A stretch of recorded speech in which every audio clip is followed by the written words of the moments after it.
Hey everybody, welcome to Dungeons and Dragons Live, a company of fools. We are playing D&D tonight, and we are getting ready for our show. I am going to have all of my players introduce themselves to you and give you a little bit about their characters, and then we will get started. Just so you know, we do have a Patreon down below. I have expanded my streaming schedule to add a few things. That's also on the schedule down below, so take a look at that. And if you are a Twitch Prime member, you get a free sub every month. If you like what you see and enjoy what you're watching tonight, feel free to go ahead and subscribe to us. That would be awesome. Anyway, without further ado, if you guys want to go ahead and Broker, why don't we start with you? Hey guys, my name is John. I play the rogue broker.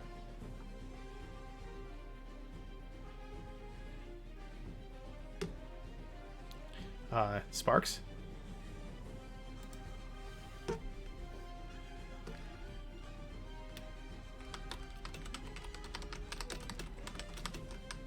Gaz, why don't you go ahead? Well, I'm Stu. I play Gaz, the half-orc Oath of Redemption Paladin. Managed to capture and partially interrogate a captured orc war chief last session, and looking forward to the combat this and the introduction of a new character.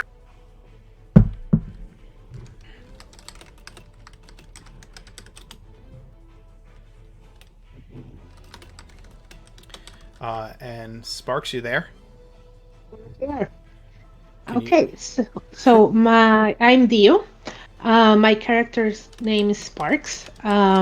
She is a rogue slash artificer. In last session, for you guys that were not here, she got from the orc chief sending stone, which she could use to talk to an ancient blue dragon that attacked and the region. And in last episode, basically, we were debating to use it or not, and everybody else was a little bit miffed with Sparks for not telling them sooner about the stone. And now we are going to combat. So that is still pending. Yes, it is. And so I'm Mark. I am your Dungeon Master tonight, the Mark Knight. And we are missing our one player. She is Star, and she is the commander of the Phoenix Legion.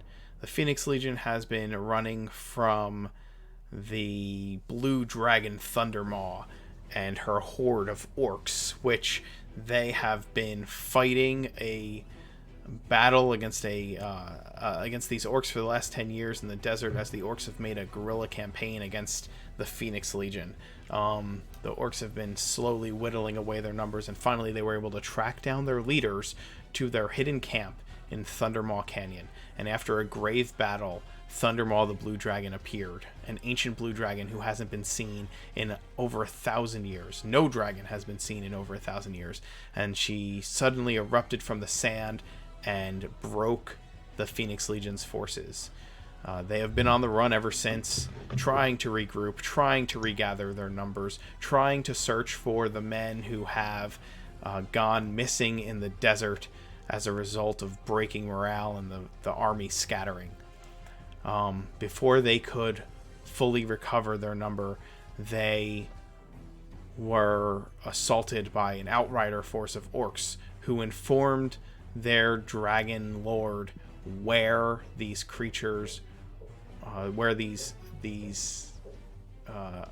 army was hiding. They were lucky enough to escape on the sand skiffs of Captain Card and travel into the astral plane, where they continue their escape and their flight from the Halrian Desert. And now, having come upon the peaceful, waveless waters of the Astral Sea, they began to travel in this strange place when they were suddenly and unexpectedly attacked by Githyanki raiders. And we pick up where we left off last week, with them rolling initiative. If you guys can do that, I will move us on to the astral plane, and you can all roll initiative for your characters. Should we wait until we're on the new sheet to do it? Yep, I'll move us there, and then you can go ahead and your tokens are already on the board. You can go ahead and click on your token and roll.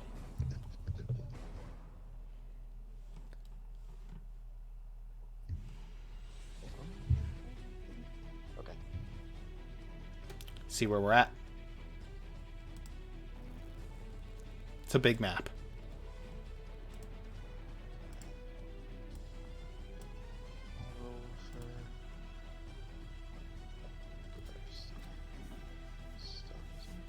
There we go. We got Gaz on there.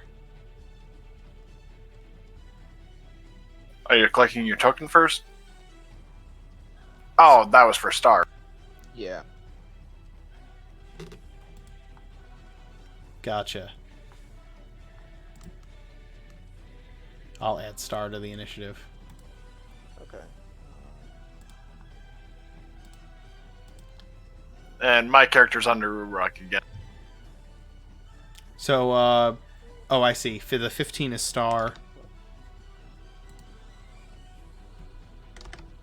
How do you get rid of tokens, by the way? Click and then delete. Ah. There we go. Fine. If I could just put my initiative up there. You are a little low, Broker. Hmm? Your voice is a little low. Oh, okay. There. Now it's not. So your initiative is actually a 14, right? That was your first roll? Yes. Okay. I got you covered. Alright. 1, 2, 3, 4. Why is Broker at the top of the other ship? What's that? Broker, the token of Broker is in the enemy's ship, I think. Yep, I see it. Hang on a sec. Oh yeah, I got it. There you go. Oh, Thank you. here. I know, I saw what happened. Alright, so Broker's going on 14, and then the enemies are going on there. I And still can't there. move my, And there. Alright.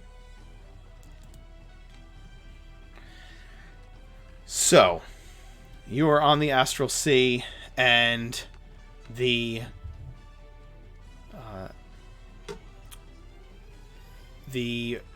Githyanki Raiders flying vessel appears out of these low-hanging clouds that ride upon the surface of these waveless waters. As they burst forth from this cloud, one of Captain Card's men yells out, "Captain! Raiders!" And they begin to move. The captain turns to Star and the rest of the Legion and says, "If there is anything you can do to stop these things, now would be the time to do it." And he starts trying to veer the ship away. As he does, the Githyanki ship suddenly starts firing from their from below decks these shots of grappling hooks that are propelled at a speed that is beyond your beyond something you've seen before, and they start latching onto the skiffs and dragging them in towards the hull of these of the big flying vessel that is ahead above you, kind of looming over the skiffs. And a handful of Githyanki begin to slide down these grappling hooks and onto the various skiffs, fighting with the sailors and fighting with your men, those who can stand and fight. they begin to do battle with the different raiders. And there are several grappling hooks that attach suddenly to your ship. And a number of the Githyanki raiders begin to move on board your vessel. So we'll just draw some grappling hooks coming from here to each of the skiffs. And the Githyanki go first.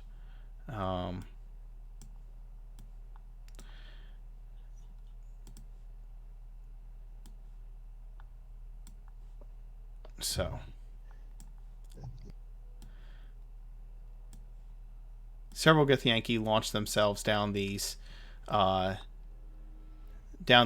grappling hooked ropes onto the ship, and they begin to move in for the attacks.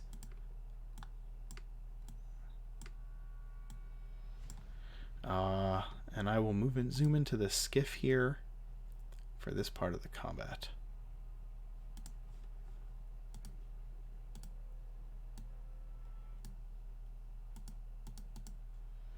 So the skiff is fairly crowded. There are men all over it, and like your soldiers are all over it. There are sailors aboard it, and now these Githyanki are kind of pushing their way through. And so they move on board, and each one is going to attack each of you.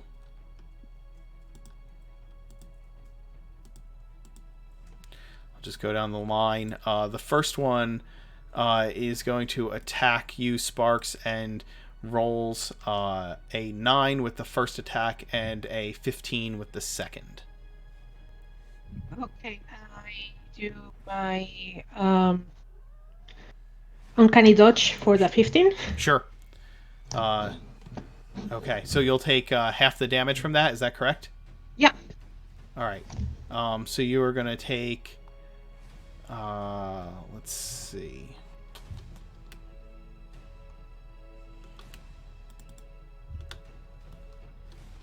Come on, pull up the character sheet. There we go.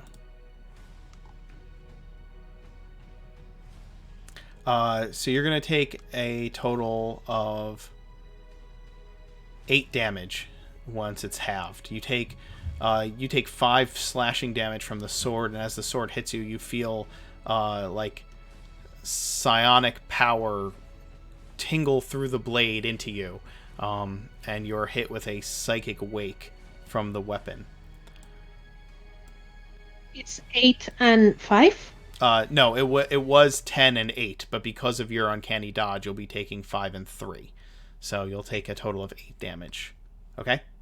Yeah. Broker, the first strike from the Githyanki, he slides down this cord that is connected to the ship and uses the momentum of his slide to slash his great sword down at you, and he critically hits on his first attack. Misses on the second one.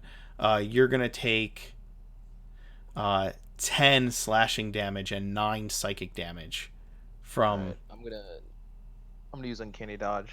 Okay, And so you'll reduce that as well. you'll take 5 and 4. Alright. The second strike is going to go wide of you. Gaz, you're ready for this. You're born ready for battle, and the first Githyanki that lands on board takes 2 swings at you with his greatsword, and you block both of them with deft efficiency. And then the second one coming up from the other side of you, he takes 2 swings with his greatsword, and you and your mount fight as one, with her bumping the creature as he goes to strike, and you getting a chance to kind of dodge around the first blow and block the second. And Sparks, you have an opportunity to respond. It is your action. Going to cause fear to the one who attacked me. Okay. Cause fear. So it's going to have to. Let's see. Cause fear. It's going to try and succeed on a wisdom save.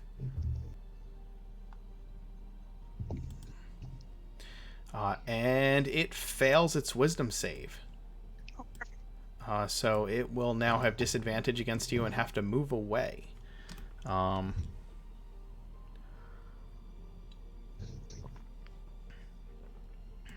So because he's moving away, can I do an attack of opportunity? It'll move away on its turn. So Okay. it can't move away yet. But on its turn, it needs to use its action to move away from you because it is frightened. Do you have any bonus actions? No, I'm not going to use them. Okay. That makes it Star's turn. What is Star doing in the midst of all of this? Let's see here. He's gonna cast Healing Spirit.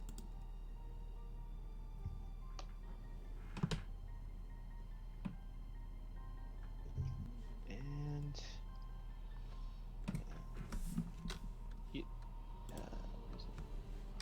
Healing Spirit at second level. Okay.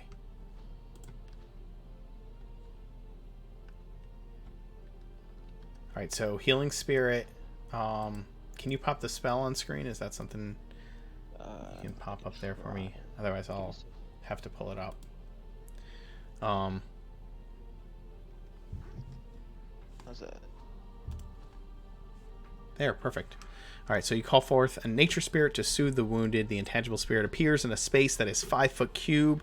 You can see within range. The spirit looks like a transparent beast or fey. Until the spell ends, whenever you or a creature you can see moves into the spirit's space for the first time on a turn or starts its turn there, you can cause the spirit to restore hit points to that creature. The spirit can't heal constructs or undead. The spirit can heal a number of times equal to 1 plus your spellcasting ability modifier. After healing that number of times, the spirit disappears. As a bonus action on your turn, you can move the spirit up to 30 feet. So where are you casting the healing spirit? I'm gonna cast it. It's about right about here. So it'll probably get all of us. Well, it just sits there, and then you have to move onto its square. When you move onto its square or you start your turn in its square, you get healed. Basically, she would have to cast it on either you or Sparks. Okay. In that case, she'll probably cast it on Sparks. Okay, so I'm going to cast it right here. Okay, there is your healing spirit. It is that box. It can heal. I think she has a wisdom of +4, correct? Give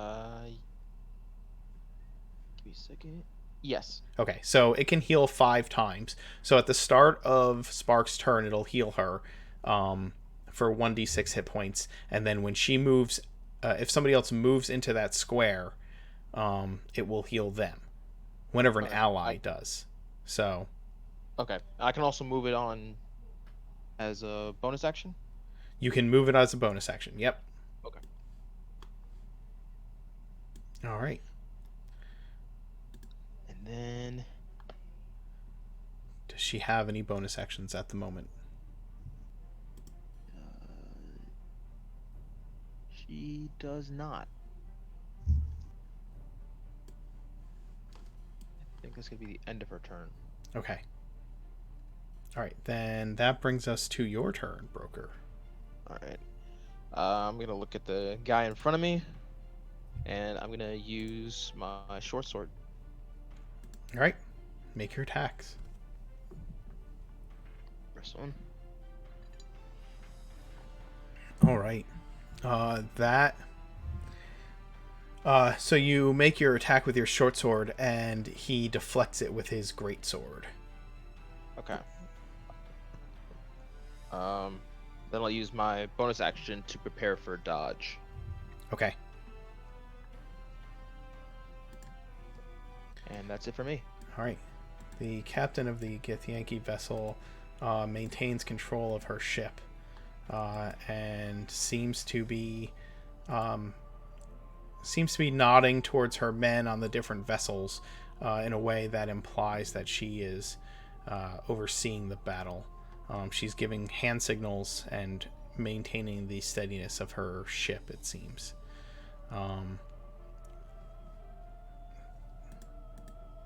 Gaz. And I actually would be on Urog, so that one would probably have to be there. But, yeah. Okay. I'm kind of under. Yeah. Here, I can fix that for you. You should be on top of Urog then, like that, right? So Yep. They can be... Move you where you'll be, and they would be here, like that. Alright. That should be about right. Yep. They're crowding in on you. What are you doing? Well, I'd probably attack this one. Double swing. Okay. And Urag will attack this. Actually, let's see. Yeah, the commander is not within 60 feet. Like, that's way too far. Alright, so yeah, attacking this one then. Yes. Healing Spirit is a bonus action to cast, so actually, Star could have cast a cantrip as well, just so you're aware. Oh. Yeah. Okay. Yep. Alright, so you are... Gaz, you're attacking this one here? Yep. Okay, give me your rolls, sir. So, you strike twice with your battle axe. The first one is going to hit. The second one is blocked. And Urag hits this. Oh, wow. Oh, Nice. yeah. Urag attacks the second one, I'm assuming? Sure. Or the first one. It's up to you. I was gonna go with the first one. Okay. So they're going to take a total of 21 damage and have to make a strength save or get pulled prone. Oof. Strength. The creature meets Urag's So I strength think save. that means it's safe. Yep. So Urag bites into the leg of your opponent, rending flesh, but is unable more to damage pull than them I did. down. Yeah. Yep. The Githyanki warriors begin to take their turn. This one closest to you, Sparks, is going to attempt to move away as quickly as it can. You do Actually, as a bonus action, sorry. no problem at all.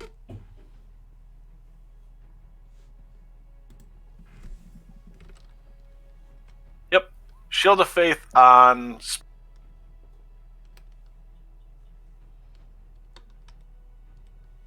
So she's got 2 more AC. On you cast Shield of Faith on who? Sparks. On Sparks. Okay, so her AC is too higher. All right, cool. Sparks, you currently have a bonus to your armor class. Your opponent moves away from you as quickly as possible. What do you do in response? You can make an attack of opportunity if you so desire. Yes, I do. I'm going to use my rapier. Okay. Excellent. You hit. And I believe that because of fear...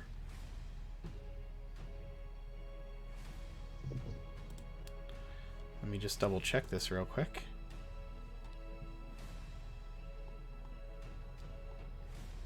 Frightened creature has disadvantage on ability checks and attack rolls while the source of fear is in line of sight. The creature can't willingly move close to its source of fear. So it didn't necessarily have to move away, but it couldn't move closer. It's alright. We'll say that he moves away anyway, because it already happened. So you hit, and I do not believe you get your sneak attack on this because you do not have advantage, and you don't have any allies within 5 feet of your enemy. So it's just going to be... Wasn't Broker near me? Broker's here. Broker has to be within 5 feet of the person you are attacking. He has to be threatening your opponent, the person you are attacking. Okay. They were here, right? So, Yeah. So he will take the 4 damage from your rapier strike. And cannot move near you. The other one here is going to continue to fight Broker. It's just a back and forth melee, and it'll make 2 attacks with its greatsword, and miss with both. Broker, you are just too sly, especially with your dodge action going around.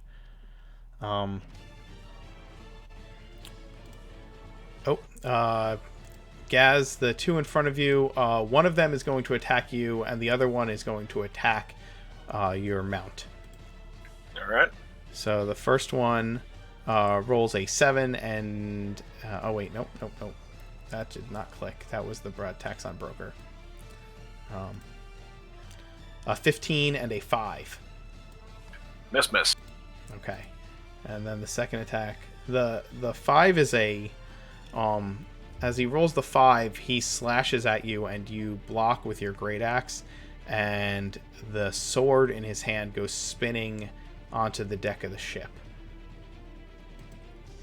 The 2 against Urog, the first one is going to hit for 11 damage against your mount. All right. The Githyanki that you already attacked is disarmed at the moment. Sparks, it is your action. Is the ship that is attacking us higher than we are, or is at the same level? The ship that they're attacking from, Yeah. it is above you. It is above us. Yes, it's flying. You've never seen anything like it.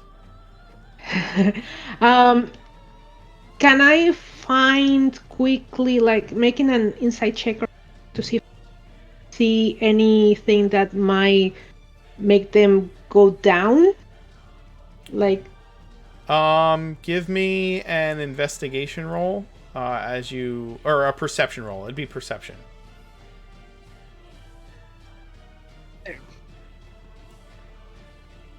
Okay, so you see the that there are wing-like sails on the side of the sides of the ship, and you also see there's some kind of like energy being produced from the rear of the vessel that is flying over you.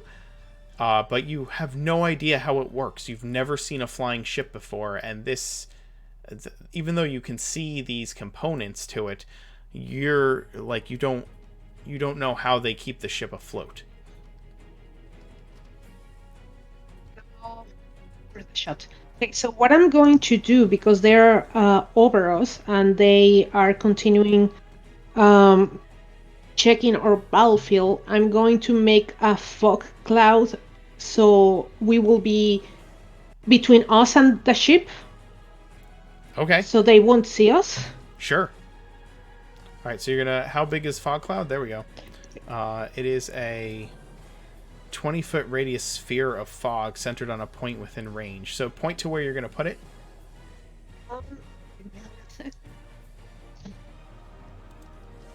There. Probably. I'm sorry. Point.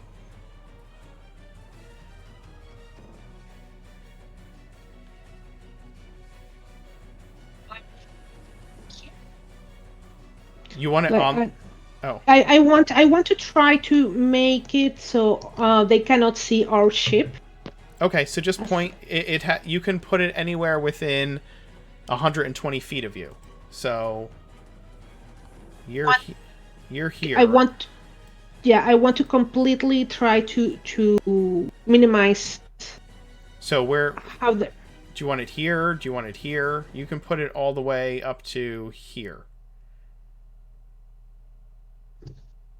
Yeah, I think that's fine. If that makes it so they cannot see us, then that's okay.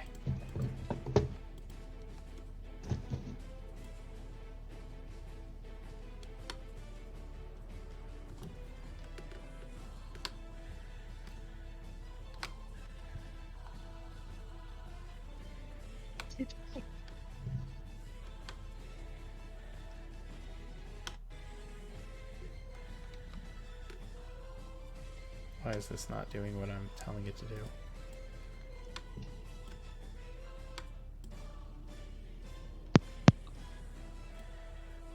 There it is. So 10, 20, 30, 40. So it would be like this. That's the size of the fog cloud that you've got.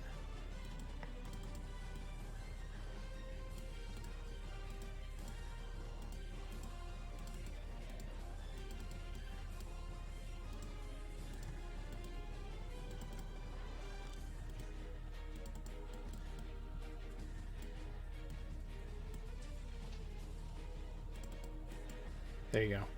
Okay, so there's a fog cloud there blocking their line of view from your ship. What bonus action would you like to take if you have any? I do have some, but I'm keeping there because my 1d6 I think for Healing. Yep, you get 1d6 Yeah. of healing. yeah There heal. you go. Perfect. So you heal 6. Do you want to move anywhere? No, Or... not right now. Okay. What is Star doing on her turn? She is.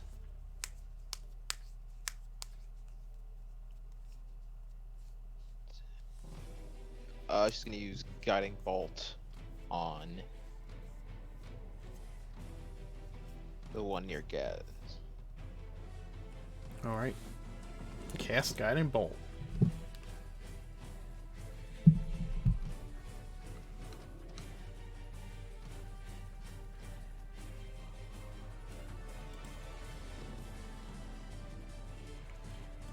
That was 13. The 13 will go wide of the Githyanki as she casts the spell. Do you have any bonus actions? Let's see.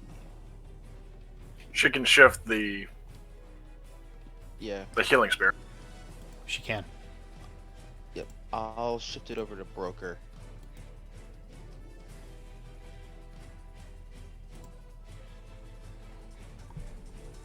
All right.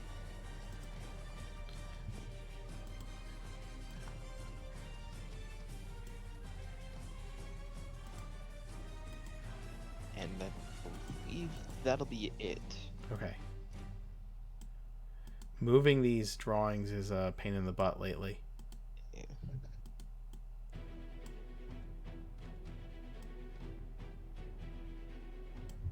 There you go.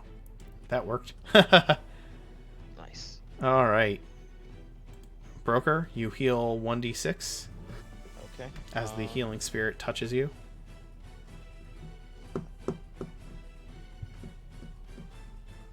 All right, that's 2 hit points. What are you doing? You've got Githyanki aboard the ship. The ship is crowded with men. It's almost like it's difficult terrain to move around because you have to push through piles of people while these psychic warriors are kind of thrusting through the crowd. Right. Other men are shouting as you hear the sound of combat ringing out from each of the skiffs. Okay. Let's see. I'm gonna keep attacking the person in front of me. Okay. And Throw your attacks out there. Oh, that will hit. that's first. And you do have sneak attack on that because Dio is Sparks is right there, so you'll get that 15 points of damage on it as you stab directly through right through their armor. What kind of weapons are they using? They are using great swords. Okay. They're using these huge curved great swords that they swing with 2 hands menacingly. These creatures are these huge green-skinned humanoids with like lanky limbs, and they're covered in almost like a half plate that's made of a silvery metal covered in gems and precious metals, and they're very alien looking creatures. Okay.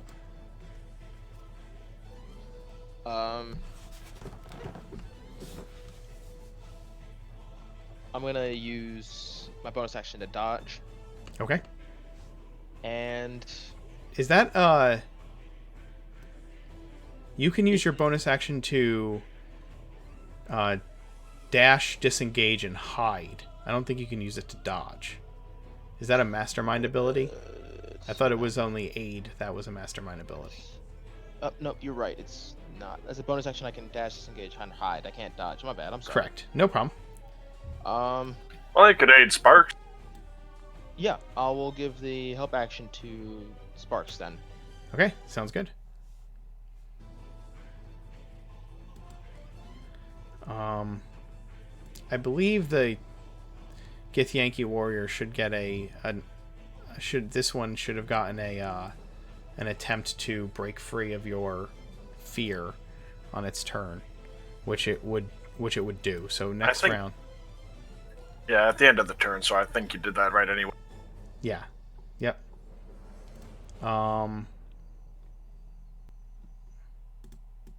Gaz, it is your action.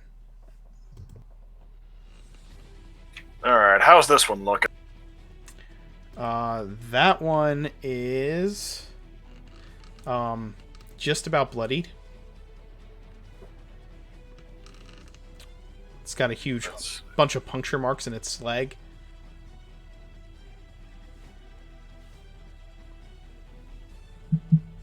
Yeah, I'm taking a look at, let's see.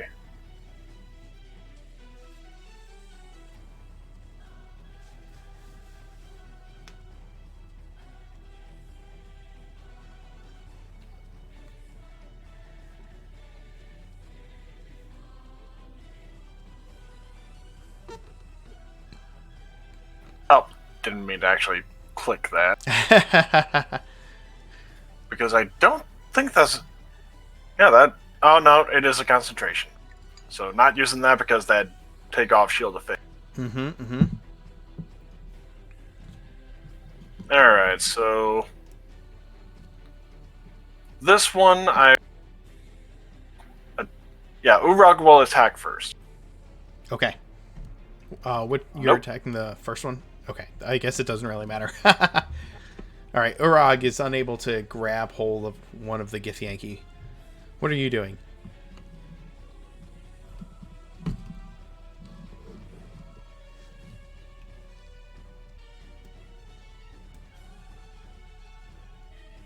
Oh, that's an action, so never mind.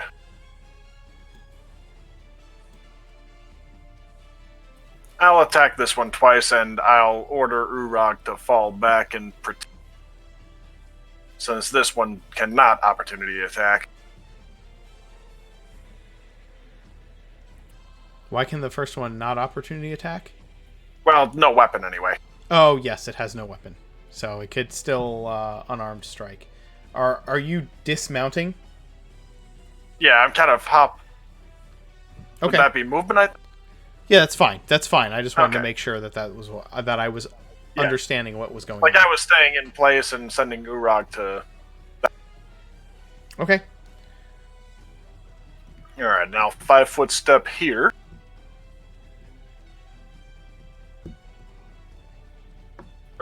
Yeah, I'll just move there.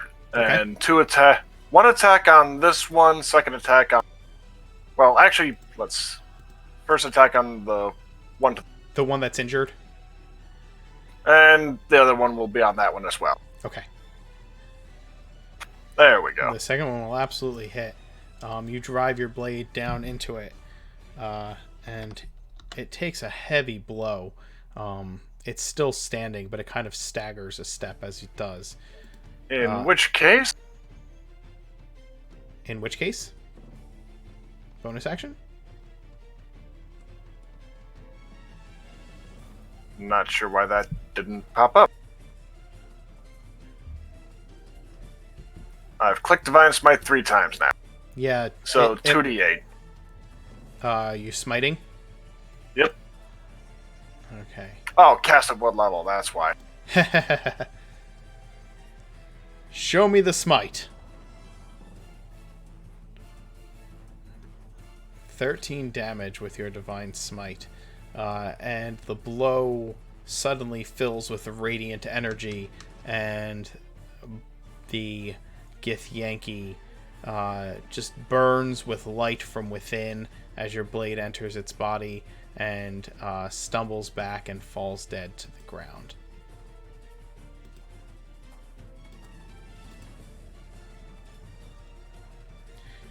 The Githyanki warriors, the one that was frightened of Sparks, recovers itself and charges forward to attack her once more, taking 2 mighty swings with its greatsword.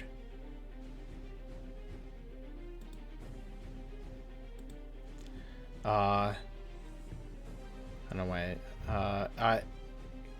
It slashes at you with the first one, Sparks, and it's going to deal 9 slashing and 11 psychic damage to you as it thrusts, just hurls its heavy blade down at your body.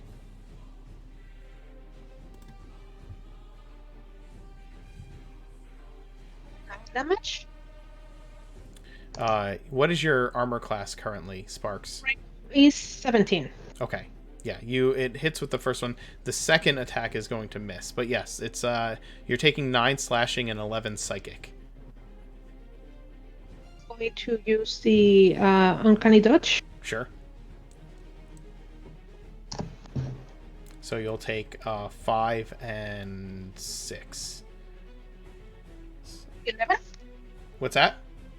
So it's going to be 11. Yes, it'll be 11 okay. instead of 20. Okay. The other Githyanki beside you attacks Broker once more. He kind of moves his heavy blade in an arc, slashing at your stomach and then bringing it down towards your head.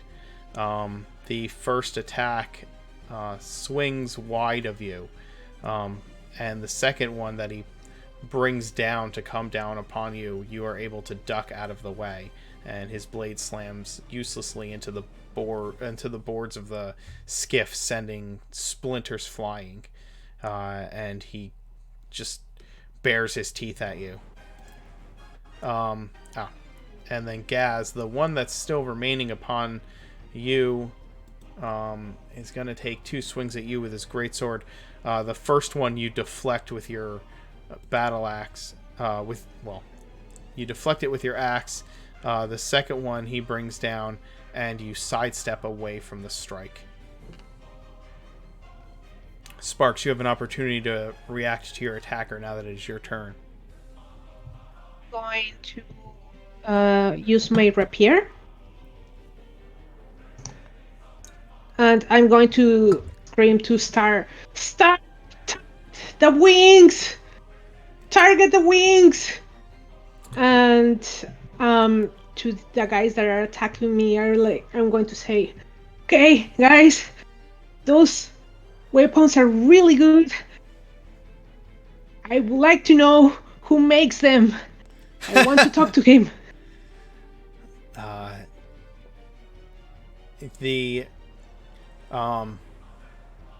Your blade comes flying in, and it speaks to you in a language that you've never ever heard before. You thrust your rapier forward, and it just blocks it with the flat of its huge blade. Do you have any bonus actions? Yes, I'm going to disengage. Okay. So if I disengage, can I move or? Yes, you can move without taking any opportunity attacks. Okay, so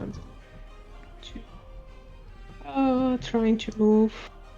Oh, but if I move, I lose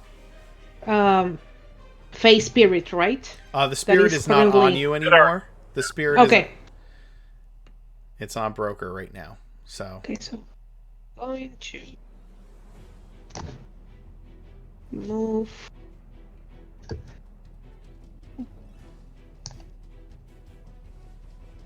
Ah, nope. I wanted to go here. Okay, There. no problem. What is Star doing? Star as a bonus action is casting Healing Word on Sparks. Okay, if you cast Healing Word, she cannot also move the spirit, because they are both bonus actions. Okay.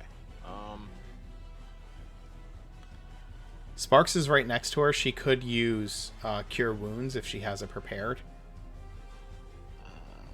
Doesn't look like she has prepared. Okay. So, in that case, I'll still do that. I'll use Healing Word, second level on Sparks. Okay. That's 10 points of healing, Sparks. Thank you. And then as an action, same thing. She's gonna cast. Where is it? She's gonna use Guiding Bolt once. She's gonna cast Guiding Bolt again. This time on this one right here. Okay. Is Guiding Bolt a cantrip? No, it's a first level spell. Okay. She can't cast a bonus action spell and a first level spell or second level spell in the same round. She can only cast a cantrip once she uses a bonus action spell. Okay. In that case. Sorry, I know you're not used to playing her character. Yeah, no I problem. appreciate you giving the effort. In that case, we do Primal Savagery, Okay. and she'll move up here and attack him. All right. So she has to It is a melee. It should be a melee attack roll. attack. Yep. Or I think you just click on Primal Savagery. You should be able to use it that way. Yeah. We'll try that. All right. She attacks with the Primal Savagery, but the Gith warriors are clearly seasoned combatants because they are just batting blows away from them left and right. Okay. It's your action, sir. Same thing. I'm going to use my action to attack.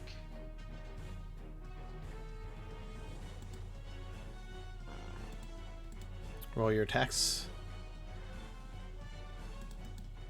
Ooh.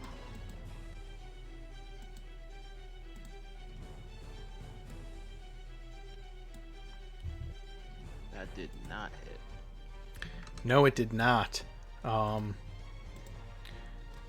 Your opponent sidesteps your blade and grins at you, enjoying the fight. Okay,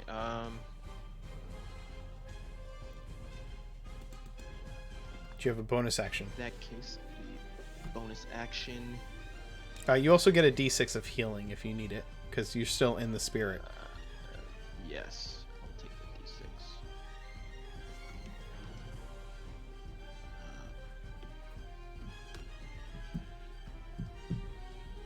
3. All right. It is healed 3 times. It can heal 2 more times and then it's gone. Okay.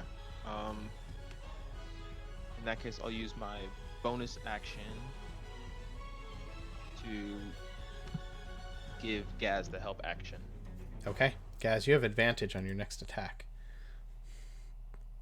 As Broker kind of points out a weakness in your opponent's defenses.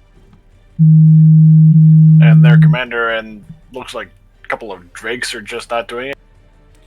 They are piloting. She's piloting the ship and commanding the men. Okay. Yes, they are getting bonuses from her psychic link to them. Alright.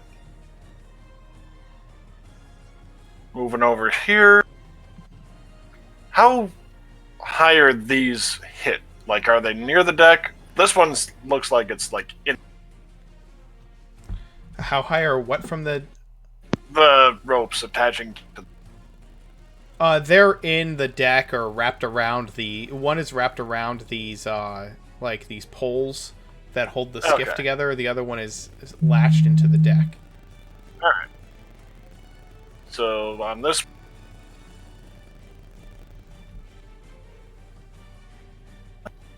Attack. Black. And attack again. All right. You attack this foe twice. You completely spin around his defenses and just wail 2 battle axe strikes into the creature. And it turns to you, these 2 gashes in its back, and it turns around to face you. And Urag. And I'll say it in. I think I have Goblin. Yep, I have Goblin as a language, so Goblinese. I'll tell her to get over there and remove one of the spikes. So, what would she have to roll, actually? Let's do an athletics roll. I'm not sure if she's trained in that. That's okay. It would just be strength. Nice.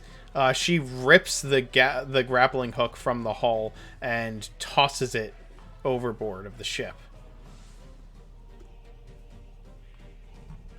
Well, that's one less thing to be worried about. Yep. You see Captain Card pull hard on the on the steering wheel of the ship to pull it away from the enemy, the enemy's floating vessel, and the other rope just gets taut, like more and more taut as he tries to do this. You hear the creaking and groaning of wood beneath it. The Githyanki warrior that you just struck, as I said, turns to face you, and as he does, he moves in one smooth motion, bringing his sword around. The first strike just slams into your armor, but doesn't penetrate it. And the second strike, he brings it around to attack again from above your shoulder, and you block it with your blade. Then the one next to Star will bring his sword to bear against her, making 2 swift strikes on the commander of the Legion. The first will miss, the second hitting and dealing 7 slashing and 7 psychic damage to your leader. Broker, the one in front of you, he strikes with his greatsword once and slams it deep into your stomach, dealing 10 slashing damage and 5 psychic damage to you. Alright. I'm gonna use cunning action to have that. Okay. And then his second attack is a 17 to hit. That hits. Okay, and you'll take an additional 4 slashing and 8 psychic. Alright.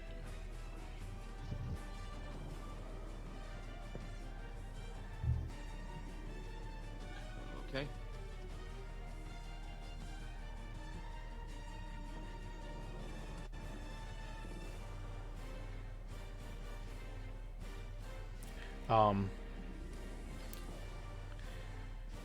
It is Sparks. It is your action. I try to use my crossbow to cut the other rope. Okay, give me an attack roll against the rope.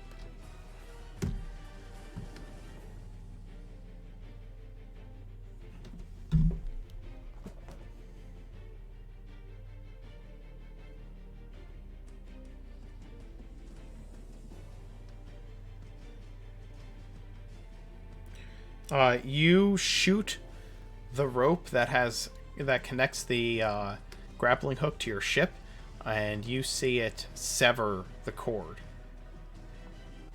Nice.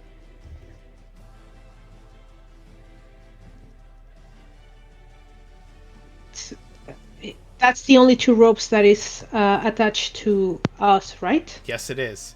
Okay, Your so I'm skiff going is to. free. Okay, The- I'm going to tell Captain Card. Okay, Captain, let's move. And I'm going to try to scream to the other ships. Got the cord. All right.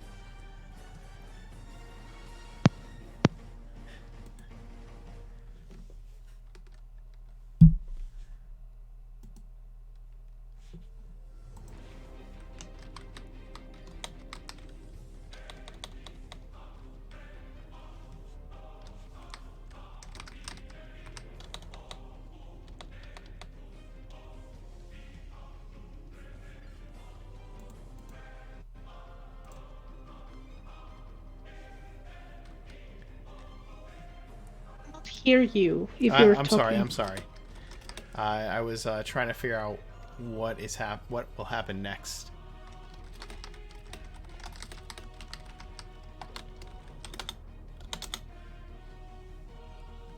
All right.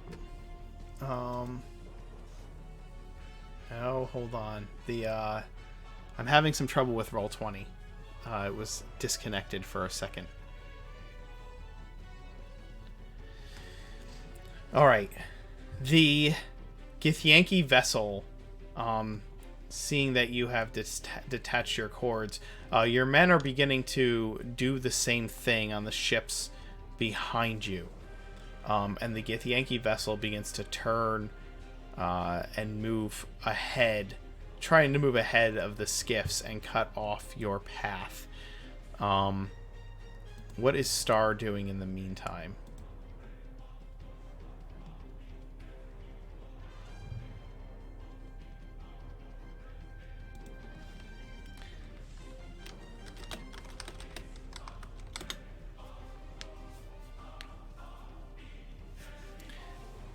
What is Star doing?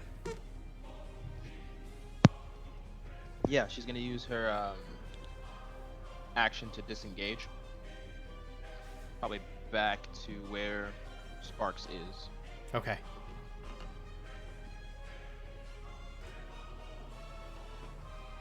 And then she's going to cast Healing Word on Broker.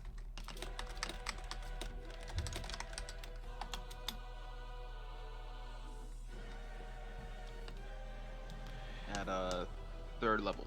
All right. My broker is going to get 10 points back, plus the d6 from the healing spirit. It'll heal one more time before dissipating. Alright.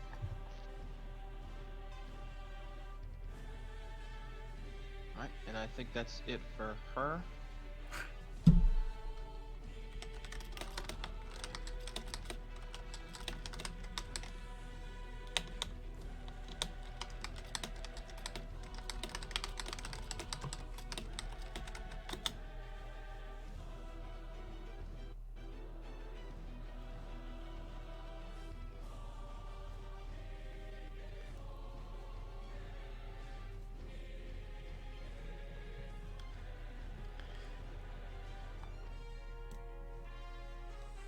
Am I allowed to give the help action to myself?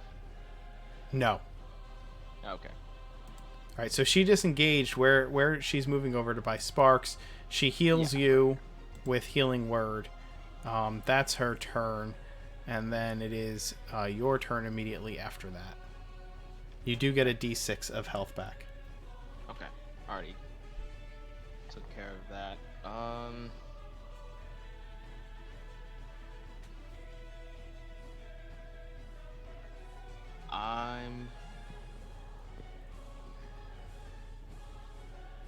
Is there anything on the ship that would allow me to disarm them?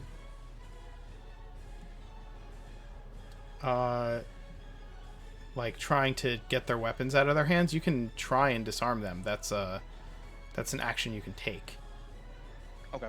Then I'll use... It's going to be an attack. You're going to attack, and they're going to make an opposed athletics check to try to keep hold of their weapon, if that makes sense. Okay. If that's the case, then I'll do that. I'll try to get... All right, go ahead and roll your attack. Okay.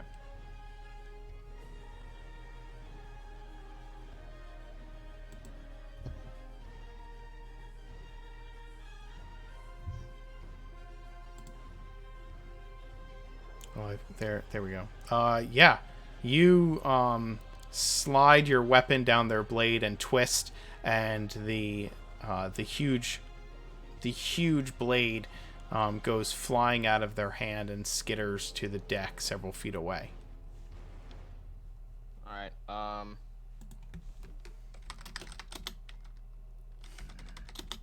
Where did it fly off to?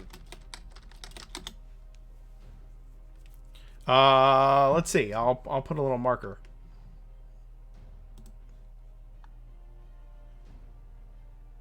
Let's say here. You see that? Do you not see that? No, I don't. That's weird. Why is it not? Oh, I see the little blue.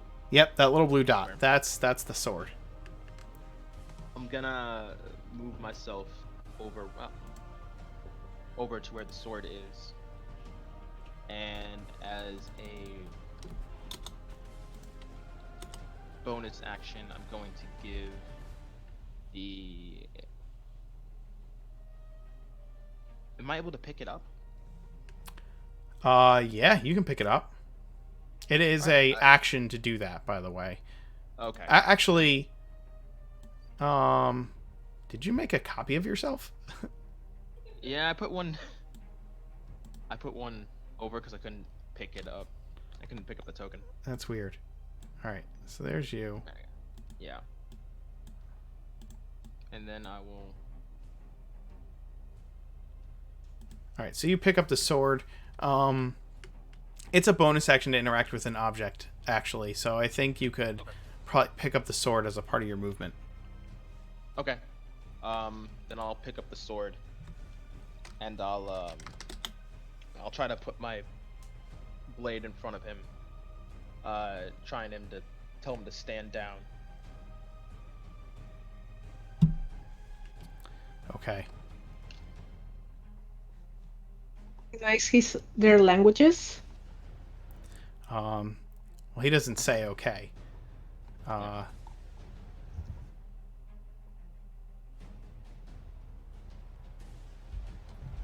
The skiffs all begin to pull away from this huge vessel, and the Githyanki that are aboard. The vessel is like pulling up as close as it can to these skiffs, and the skiffs are trying to pull it away, and the skiffs all begin to pull away, or try to, as this huge ship gets closer, and the remaining Githyanki aboard your vessel suddenly step into mist and reappear on the deck of their ship. The one that disappears from here takes the body of his companion with him. As Card's vessels begin to pull away from the Githyanki ship, they don't have the height that the Githyanki vessel has, but the skiffs are smaller and faster. And they're able to start to make some distance between them and the raiders. Your men doing a huge brunt of the work to repel the assault from these psychic creatures. And as you look over the side of the hull of the ship, you can see the captain of the Githyanki vessel, and in your minds you hear a voice, and somehow it kind of, you don't understand the words, but you understand the meaning. Leave our waters, or you shall be ours. We will find you again. Never return to this place.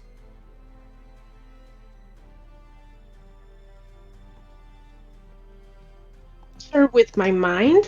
You hear it in your mind. And can I answer it? Or try to? You can try. Okay, I will say, I'm sorry for that, but we didn't want to be here in the first place. We wanted to leave. You're the one who kept us here. We will leave as fast as we can. You have no idea if that reached anyone. Do I still have the sword on my back? You do. All right.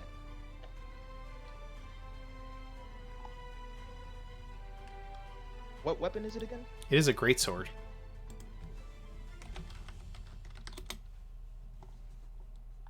Yeah, I can't use that. No.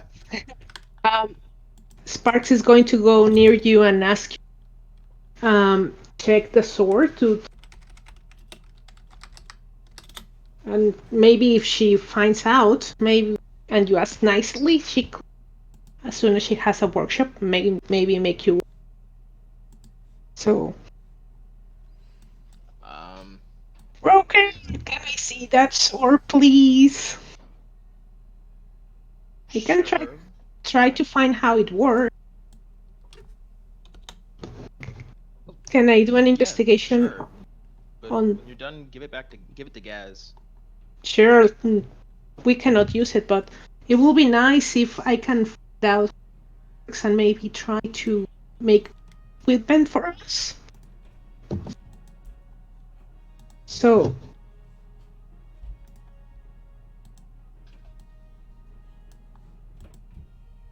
So can I try to figure out how it works? I mean, yeah, give me an investigation roll. You don't know if it's magical or not.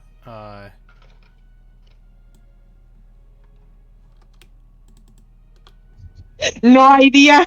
No. What's a sword? You think you swing it. Okay, I'm just going to go to Gas and say, I have failed. I have no idea what it is. It's scaring me because I don't know. Here you go, Gas. Take care of it. I'll just look at the captain and ask, any chance we can give you this for a bit more off of the... I can take 10 gold off the price if you want. Sure, that'll work. Spark's heart is breaking after that horrible interaction. Probably worth more than 10. She Maybe. doesn't know. Maybe.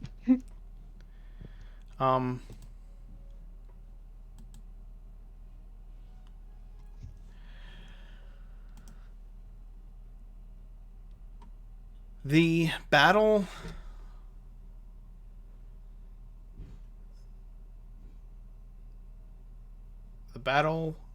didn't last a long time. The raiders came, you fend them off along with your men.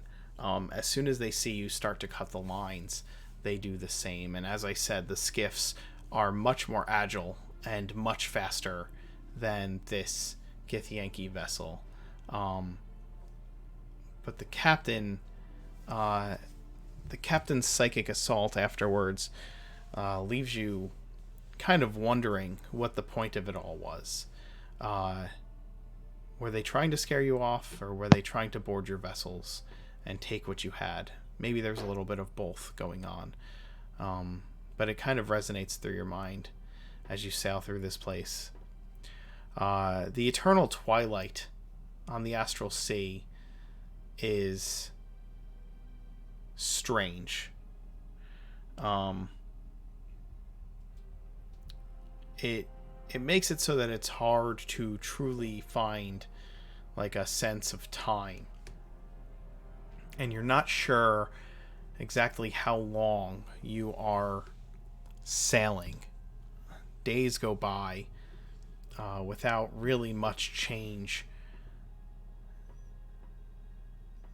and it begins to wear on the men as they become anxious.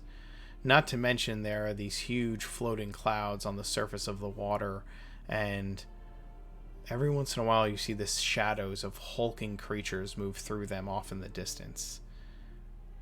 It's incredibly unnerving.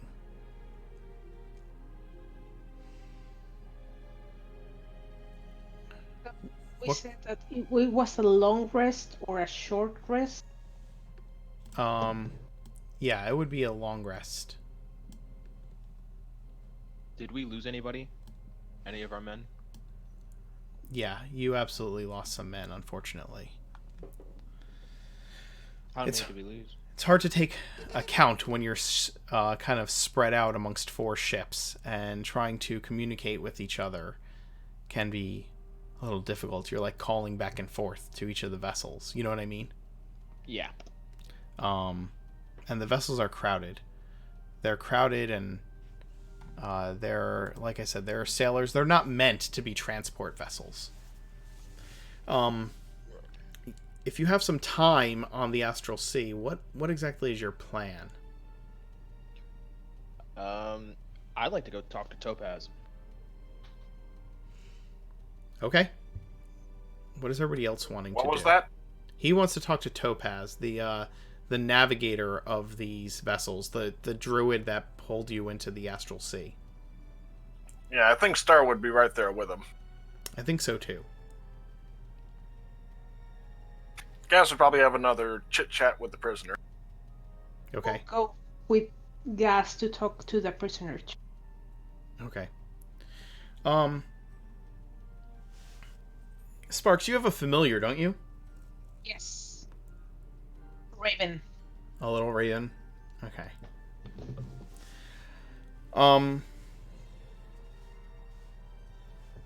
The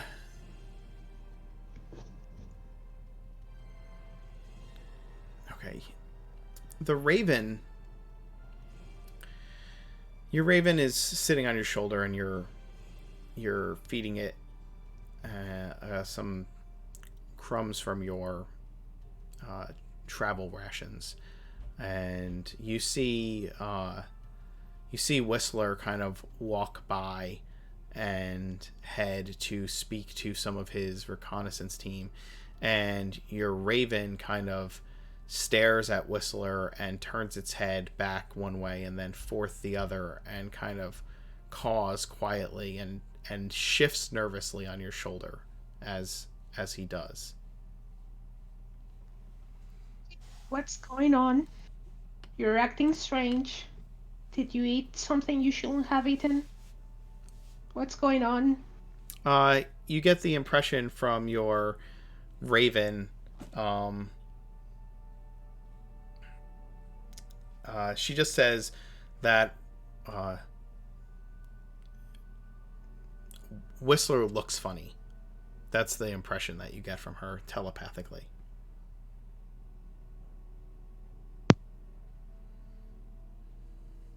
Okay. I will go to Whistler and say, "Hi. Are you feeling okay?" Whistler just shrugs at you. Uncharacteristically. Do you want to play cards? I have money.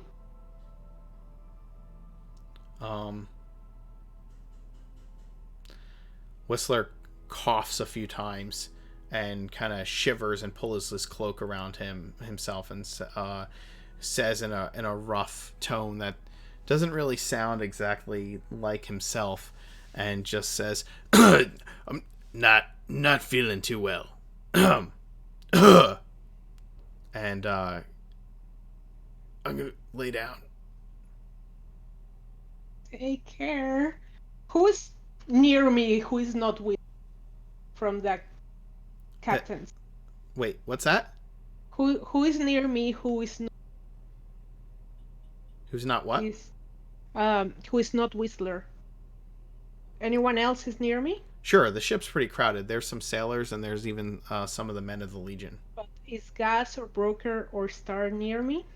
No, Star and Broker are going off to talk to Topaz, and you saw Gaz heading to speak with the prisoner.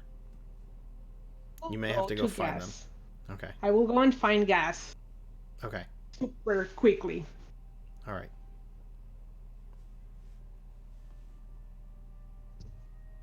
Gas! Gas!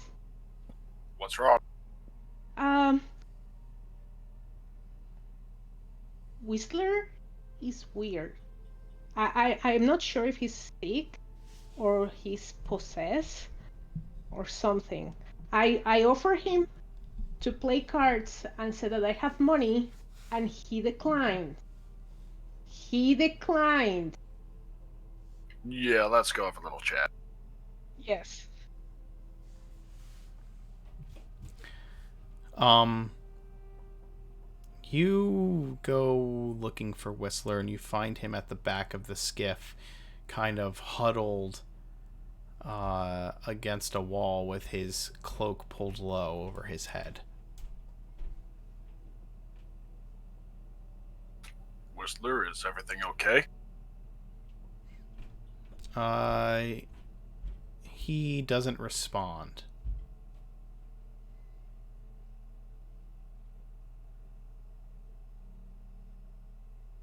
He just kind of sits there, his arms folded around his knees and his head kind of down, his cloak pulled down low over his head, and his head is like laying on his arms.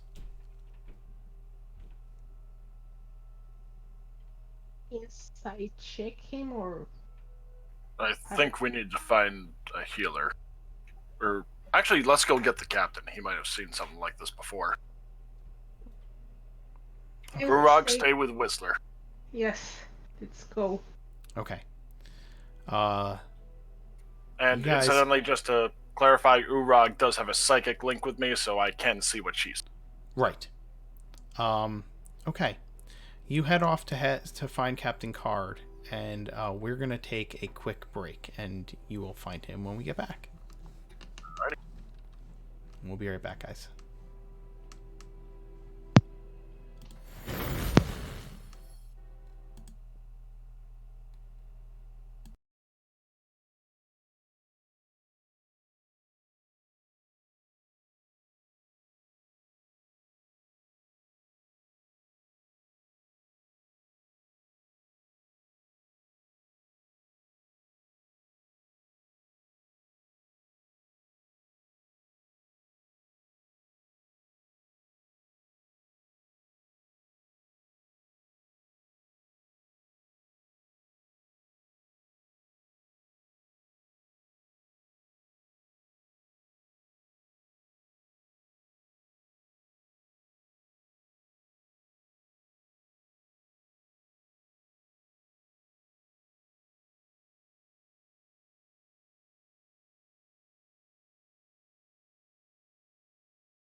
Sorry about the break, guys. Thank you for sticking around.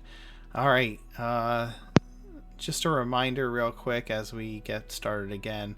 Our games, our Twitch streams are they're really supported by my players, by the viewers, and if you want to see us continuing to stream D&D, please consider donating either through the donation link or to Patreon. That's how all this is possible, and this is how I'm going to continue to make content. I appreciate it. It's never expected, but it is always, always appreciated. If you do have a Twitch Prime account, you can give out a free sub once a month. So consider throwing that our way. We are a growing channel, and we hope to keep growing. So thank you all very, very much. Sorry for the ad there. But yeah, we want to keep doing what we're doing. We love it. Broker, you and Star go into the deck inside the cabin of the ship, and as you head in, it's dark. And you hear a low murmuring of a chant inside of this room. You kind of open the door and knock. Yep. Hello.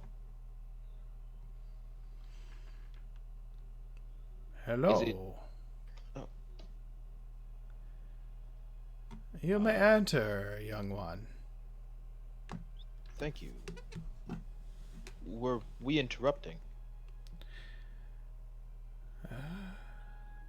Nothing that I cannot continue to do once you leave. Right. How can I help you? I do not often get visitors to my cabin. The crew keeps their distance from me. How come? I make them nervous. And why is that? Have you not seen what I can do? Bringing us here? I have an odd connection to this place. They think me strange because of it.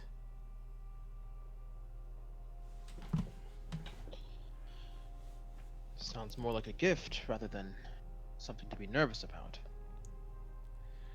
You can't really see him very well in the darkness of the cabin, but the dark doesn't seem to bother him at all.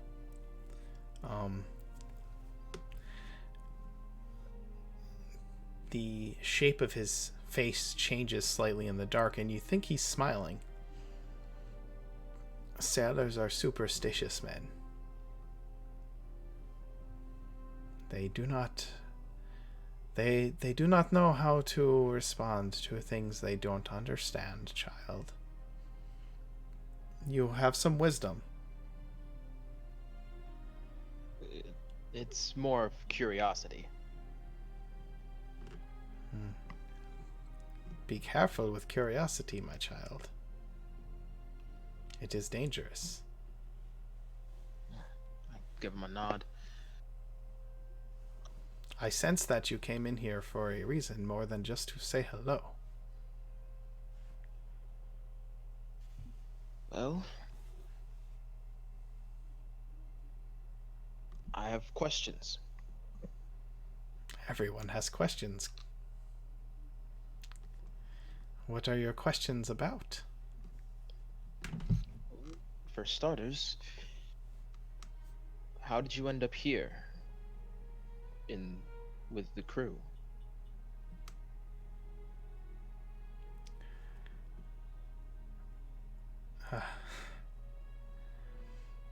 I was purchased by Captain Card many, many years ago.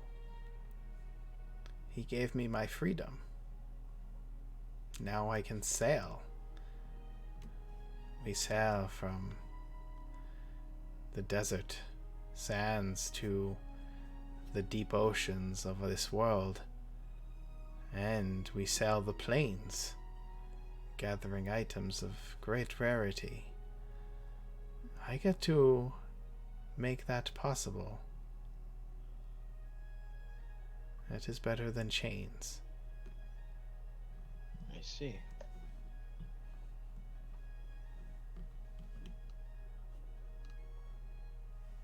Have you always had the gift of parting sands? Parting sands. I like this. This is a good way of saying it. The gift has grown over time. I did not start off that way as a youth. I was merely a young druid wandering the deserts.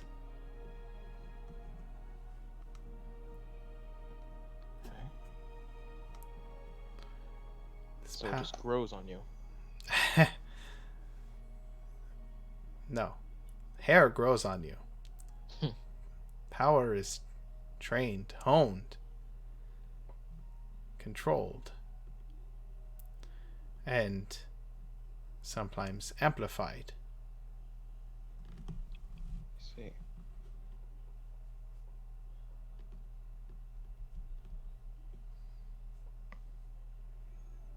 I kind of reach into my pack and I pull out a what is it called? I pulled out a one of the 3 dragon anti sets and I show it to him. Have you seen these before?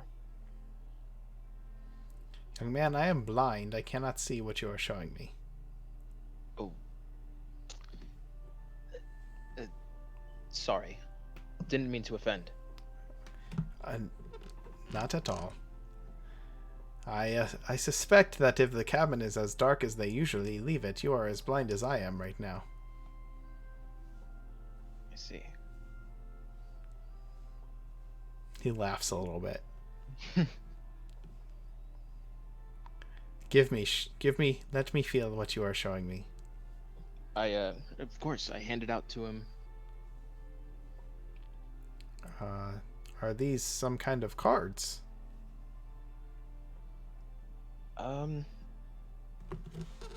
See that. What's that? Yes, you play a game with them. I see. Why do you ask? And he hands them back to you. Would you like to play?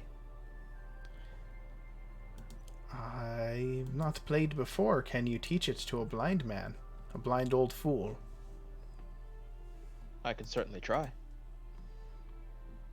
Well, then I would love to play a game with you.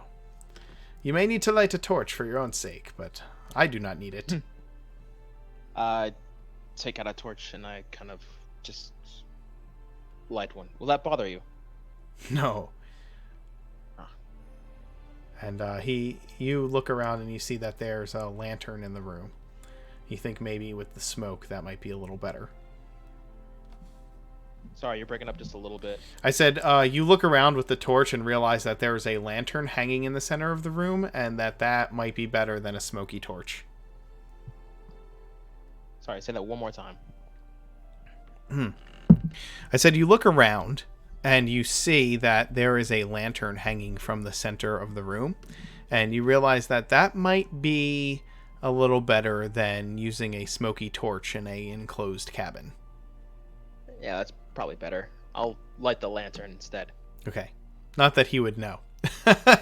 Right. You light the lantern and you begin going through how to play 3 Dragon Ante. In the meantime, Gaz, you and Sparks find the captain on the pilot deck of the ship. He is sailing and whistling to himself.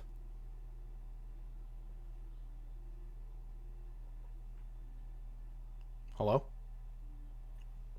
Captain, one of our party members seems to have taken ill. Taken ill, you say? Yes, he's... how would you describe him, Sparks? Sparks?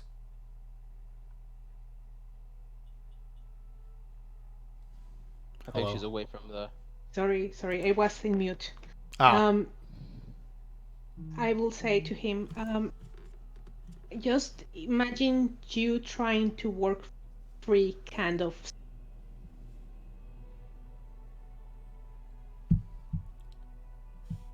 He's not himself. He's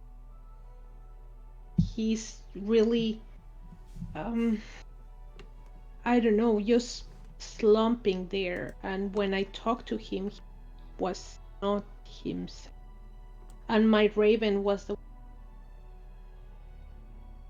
told me about it, that he was funny. I see. And what would you have me do about this? Well, do you have So a medic on board? Have you ever seen it before? I mean, people get sick.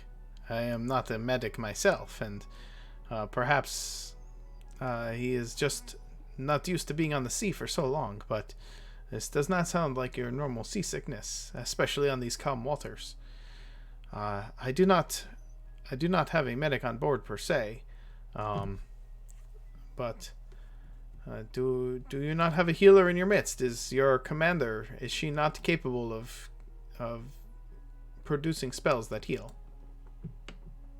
Well, out of character, does Star have medicine trained? Um. Says here she has an herbalism kit. That could work. Let me double check her character. Because that way she could at least.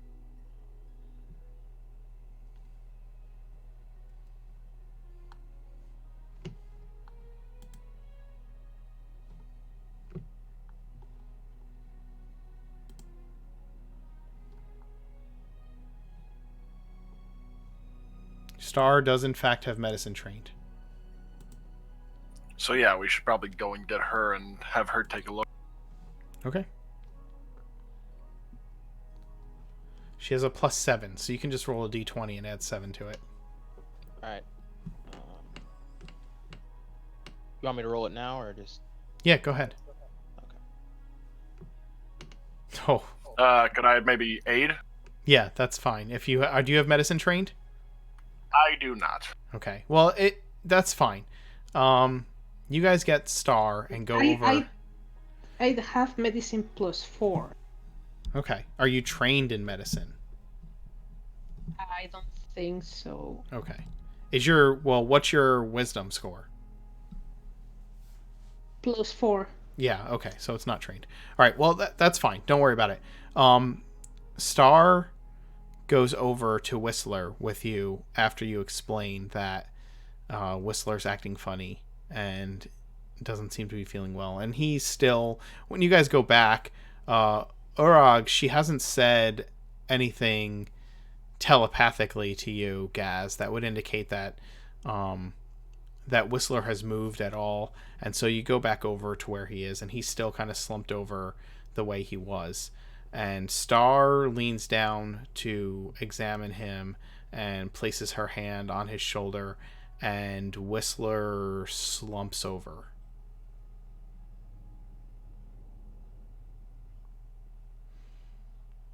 And Star looks at you and tells you that Whistler slumps over, and as he does, you see that there is a stiletto-sized stab in his side. And as she begins to examine him and pull open his shirt, you see that the skin around the wound and all like over his rib cage has started to become necrotic. Immediately lay on hands. You put your hand on Whistler, and his body is ice cold. Why didn't he say anything? You attempt to lay on hands, and it doesn't work at all. Give me another medicine roll for Star.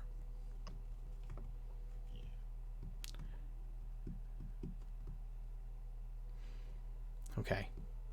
Jesus. She rolled a 2 and then a 3. That's ridiculous. Yeah. Could she take 10? Yeah, she'll take 10.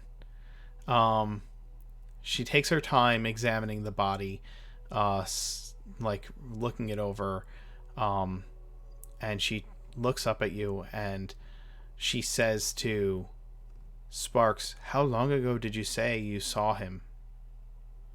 Not long ago, like immediately that he told me he didn't want to play cards, I went immediately to talk to Gus, and we came and saw him. It was not even 2 minutes for that. There's no way you could have seen him that soon. This man's been dead for hours.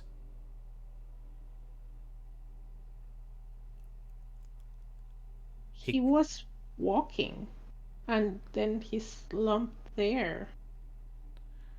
Did you see him walk back here, or did you go find him? He talked to me. I saw that he was feeling chilly. He slumped there. I told him to take care. Went to see Gus immediately. He was still walking when you went to get Gaz. He had walked away. Yes. He walked away. And then you went and got Gaz, and then you came back, and you and Gaz found him slumped here. And while they're talking,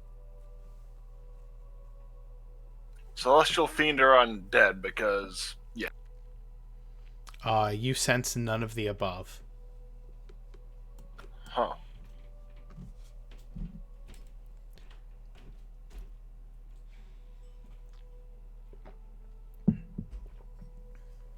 Well, Star stands up. He's been dead longer than that. So either you didn't see him, or That's disconcerting. or something else. So, wouldn't that have been before we even entered the astral plane? Could have been. It has been, again, you don't know how, like, time kind of is shifty here. So, like, I'm assuming that the attack happened maybe not, like, it hasn't been immediately since the attack happened. It's probably been maybe a day or so since you dealt with that. Yeah, you've been sailing for a little bit before this exchange.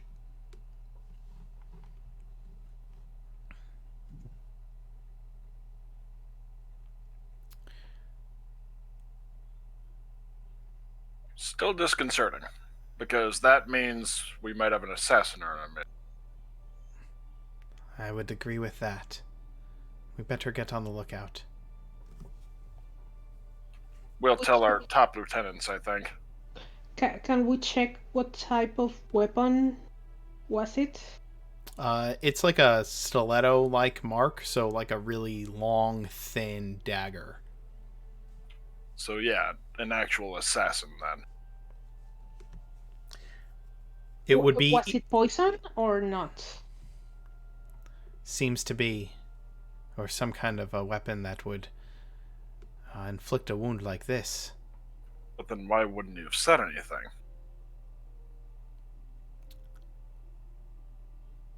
We don't know how quickly it acts.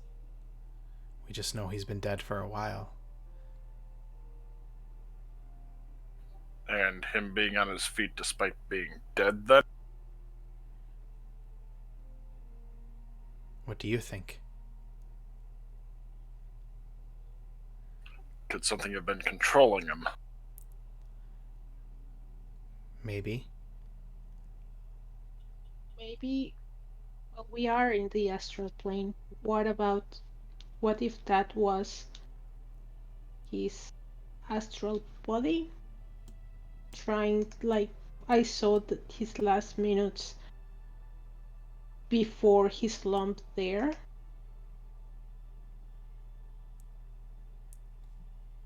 That be? I don't know enough about this place to be sure. Find broker. I want all the senior officers together.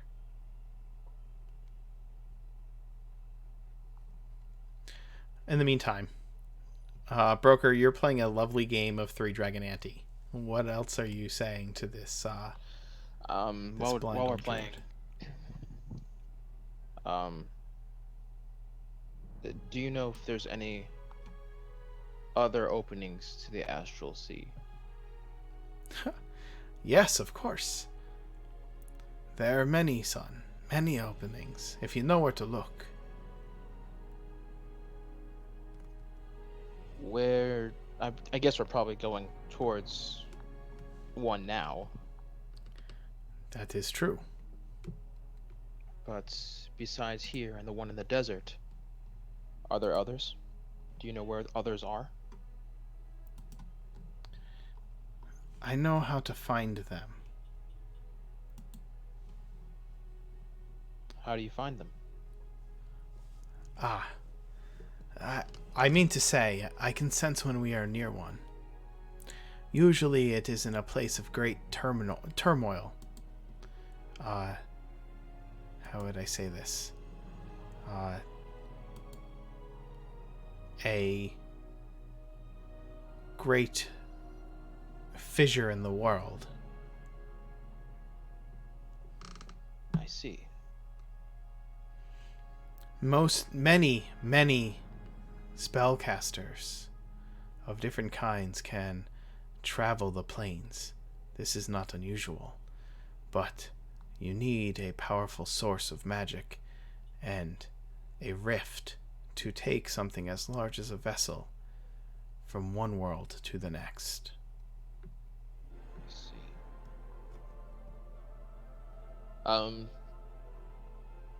Just out of curiosity, what is your primary language?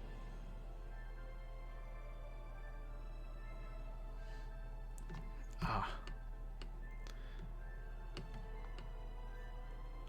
I learned to speak in primordial when I was a child.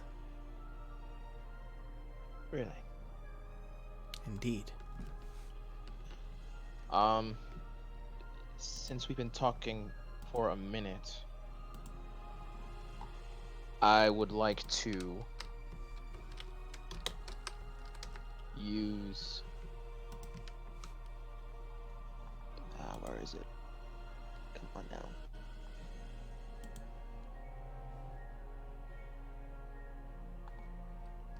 Hang on. There it is. I'd like to use Master of Intrigue to speak in primordial, but mimic his speech, and also mimic his speech patterns. What do you say? As a gift for the answering my questions and playing a game, I would like to offer you, what's the words? A simple conversation between friends in your native language. Oh, you are full of surprises, young man. It is a pleasure to speak in my natural tongue. I do not get to do so often. Yes.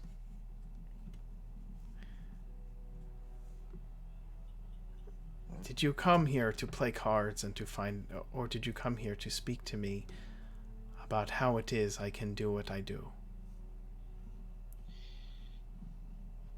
Both. How do you do the things that you do?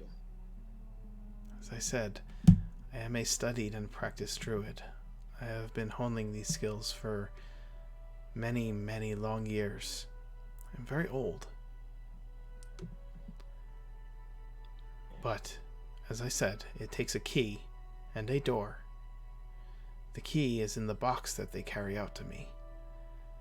It is a magical source of power that amplifies my ability to travel to the plains. The doorways are rifts that can be found. There is one here. There is one off the coast of the place that you know as Oridon. There is one in the northern part of the sea, and one in the southern part. There is one in the Isles of the Dragons. There's one in the wastes, besides the one in the desert. There are not many. There are those 4 that I know of. If you have the key, you can open the door. Are there other keys? Oh, I'm sure there are. I do not know of them or where. I do not even know what the one that they hand me looks like. I just know that it has great power. What does the key that they hand you look like? I don't know. I've never seen it with my eyes. I have only felt it in my hands. That was a stupid question of me. You are young and you do not remember these things. You see many things with your eyes, and you will for a long time, I hope. Did you see it when it happened? When we traveled? I saw what you did. There was remember what I did? Yeah, they pulled something out of a big metal lockbox and handed it to him, but it was glowing so bright that it was hard to actually look directly at it. It was glowing, and all of this is in Primordial. Right, I assumed. Okay. It was glowing so bright I didn't really get a chance to see it. What did it feel like? It probably felt like the way you describe it looking. Full of light. Hard to hold. It blinds your touch. I don't know how else to say it. It overwhelms every sense. Not just sight. And you can feel the weave of magic flowing through you. You lose all sense of yourself. It is very powerful.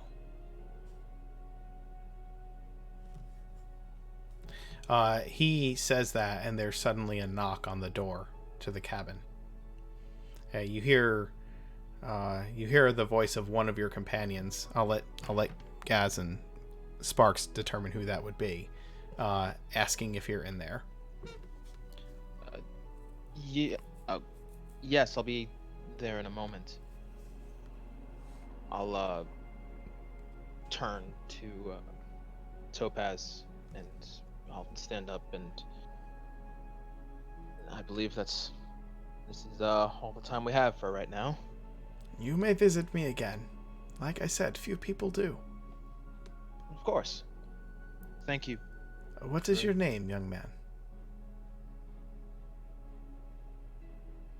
Broker. No. He reaches his hand out to you. You want my real name? Yes. Broker is not who you are. It is who are you. Broker is not who you are born as. Broker is who you are now. Broker is who you are to them. But you have spoken to me in my native tongue, so please, tell me who you truly are.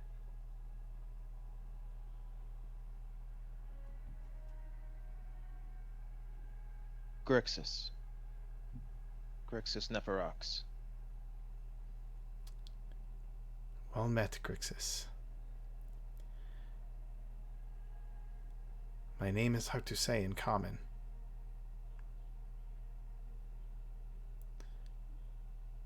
But he pronounces it to you in primordial.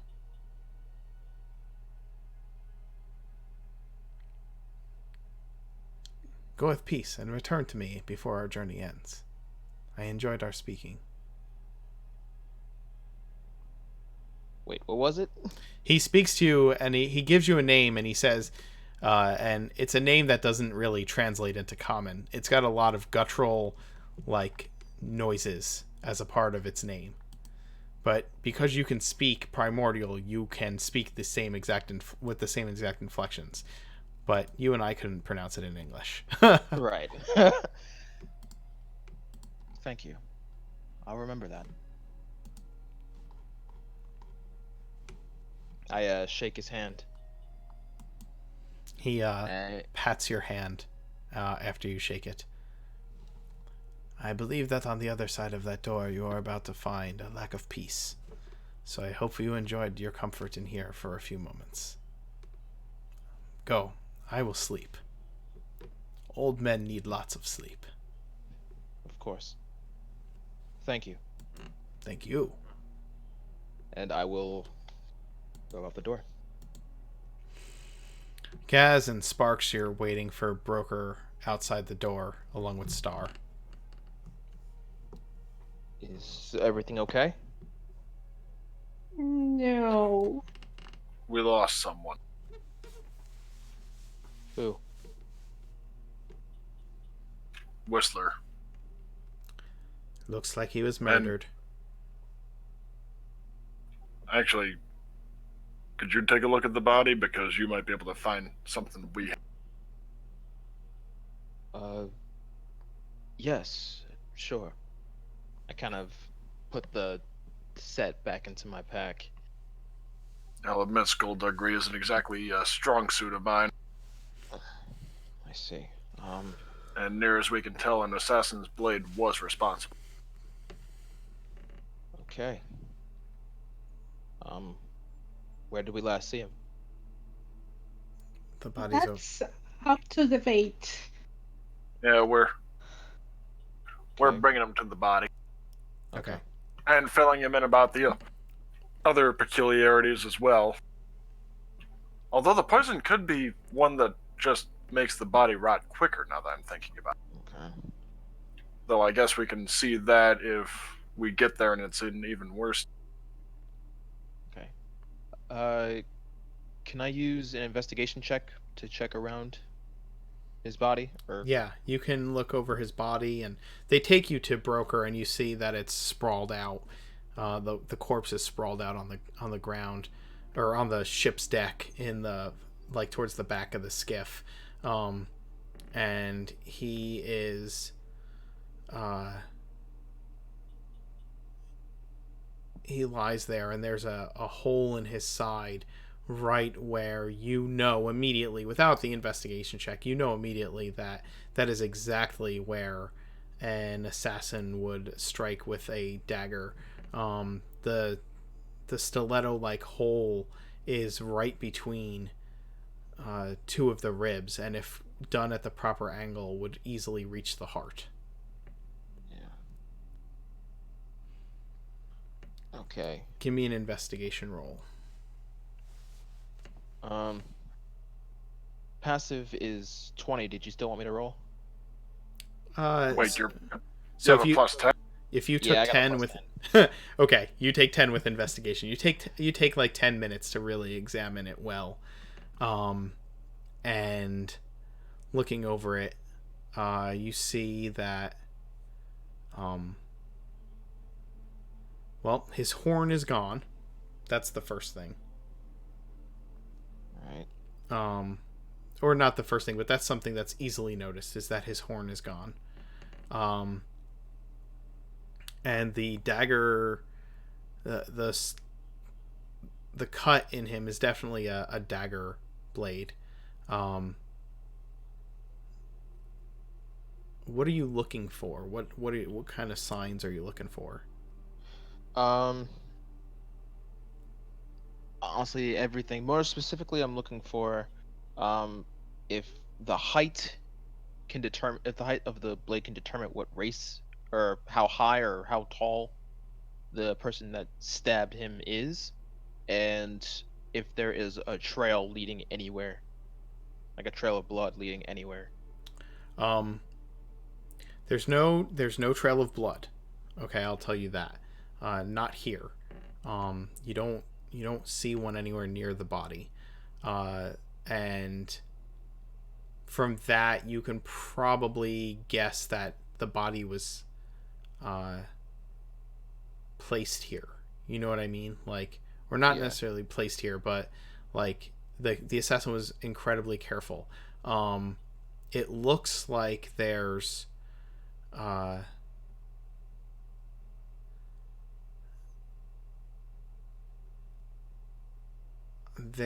like a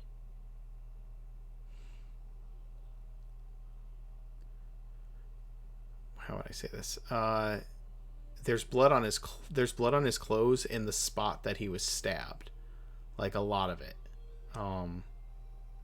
So you don't know why there's no blood in this spot. The angle of the blade tells you that the person was likely of similar height to Whistler.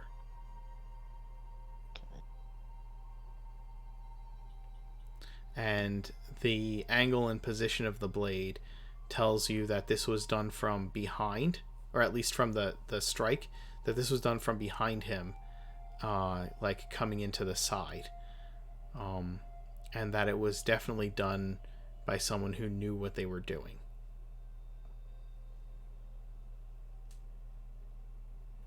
Yeah, we're gonna have to bring in the lieutenants to try and piece this together. Okay. If I You said it was told him, it was if on I the tell side? him what, I'm sorry. If I tell him what I saw and where he was walking from, can we try to see that direction is any blood? Well, the other thing is, like you had apparently it's been hours. Yeah, Star Guys, said that it's been hours since he died, and yet Sparks only saw him a few minutes before they found the body. is there anything on him that would give us a clue?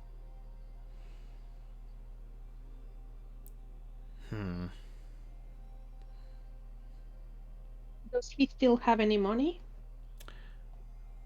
There is something on him that would give you a clue, and no, he doesn't. His money pouch is gone as well.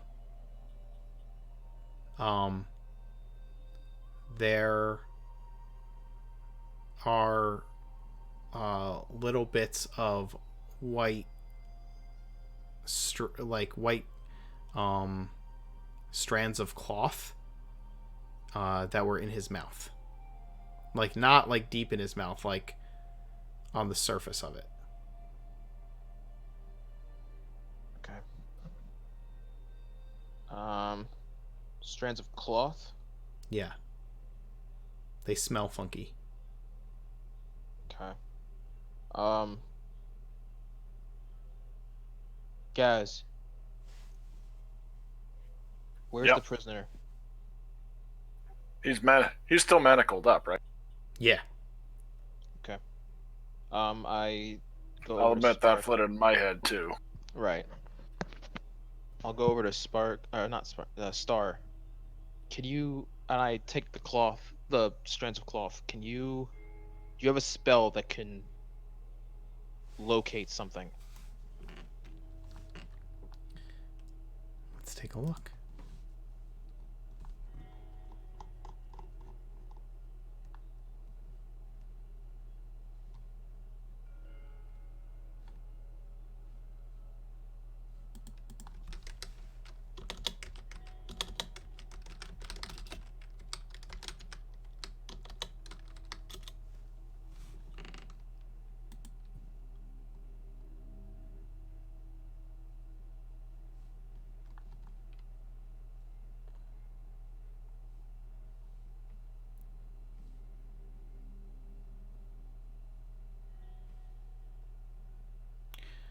Um,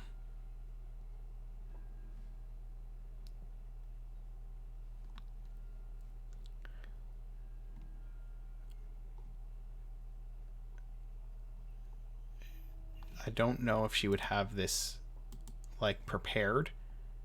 She might need a day. Let me see what she has prepared.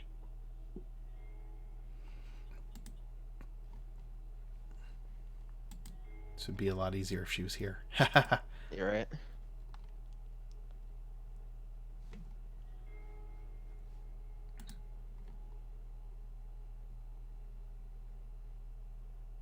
She does. She has locate object prepared. Okay. So Nice. Are you able to use this to locate the object? So it says that It's one she's familiar with. It should be on the same plane. right, but if it's not one that she's familiar with, it's alternatively the spell can locate the nearest object of a particular kind, such as a certain kind of apparel, jewelry, furniture, tool, or weapon.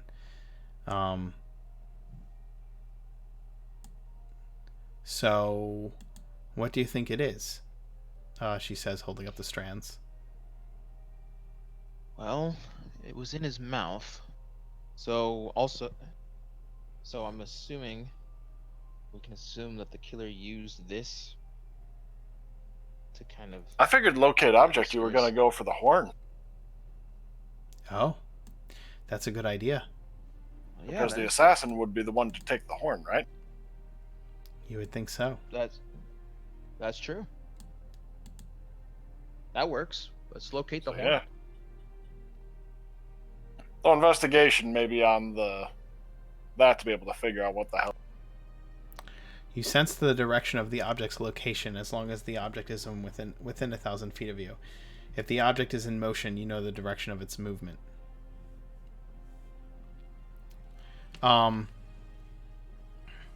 Star says yes. I can find the horn. She takes... I need 10 minutes. Okay. So she begins preparing to cast the spell, going through the necessary steps of the ritual. And after 10 minutes or so, she stands up and nods in a direction this way. She swiftly starts moving, and the direction she's moving in, you easily know where she's going after a couple of minutes. The deck's not that big, and she's pushing through people, and before you know it, you're standing over the prisoner. He is still manacled. Did you manacle him to something when you came aboard? Yeah. Or at least up to that first combat, anyway. Okay. Well, then he's still manacled to the thing that he was manacled to. He just looks at all of you. This makes no sense. What makes no sense? One of our companions has been killed, and do you have a horn? Like a sounding horn. One of your men came and put a horn near here. Why? What did they look like? Tiefling. No. Insight check. He is being as honest with you as he has been the entire time. Did the tiefling have any unique feature? He describes Silver to you. One of your the lieutenant, the junior officer. Okay. Well, I'm glad we didn't bring them in yet. So yeah, let's track down Silver. And we'll get the horn too. The horn is pushed behind him, but like between whatever he is Guys, he is locked to. Before we go any further, we are below deck, right? Where did you put him? Or where are we? I wasn't too familiar with the layouts. The below deck is mostly just like cargo space. It's not very tall. It's like you have to duck down to get down there. You know what I mean? Like there's that grating on the top of the skiff that they lower cargo in through. It probably would have been below deck, yeah. Okay, then he is like kind of sitting in the cargo hold attached to one of the support beams inside the cargo hold. And shoved between him and the support beam is Whistler's horn. An Yeah. idea. I can pretend to be Whistler. I have Zone of Truth. We're getting to the bottom of it.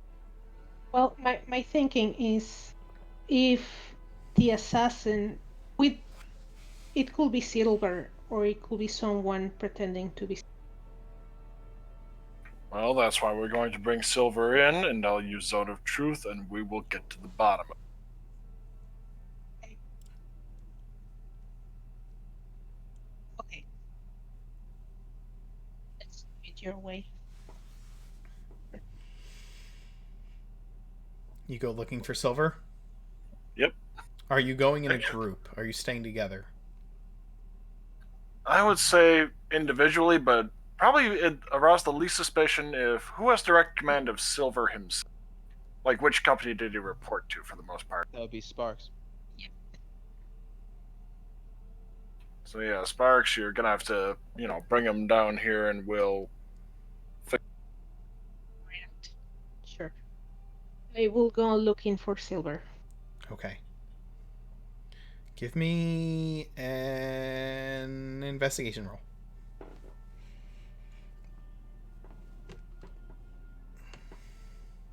Okay. You head above deck, and you find Silver looking off into the astral sea on the pilot deck, kind of talking with one of the sailors as he does so. Silver, I'm sorry to interrupt. Can we have a word? Silver turns and looks at you. Aye, aye, sir. Yes, I was thinking, come follow me. I was course. thinking of our next sharing circle.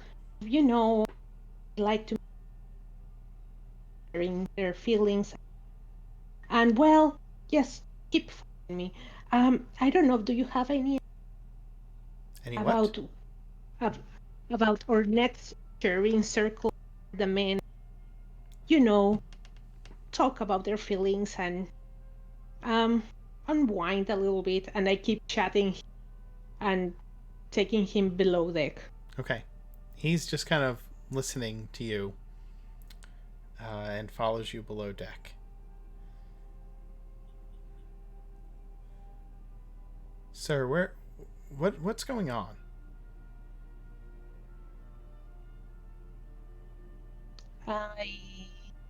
We have a situation, and we want to talk to you about it. The sharing circle is still going to go. That's the thing happening.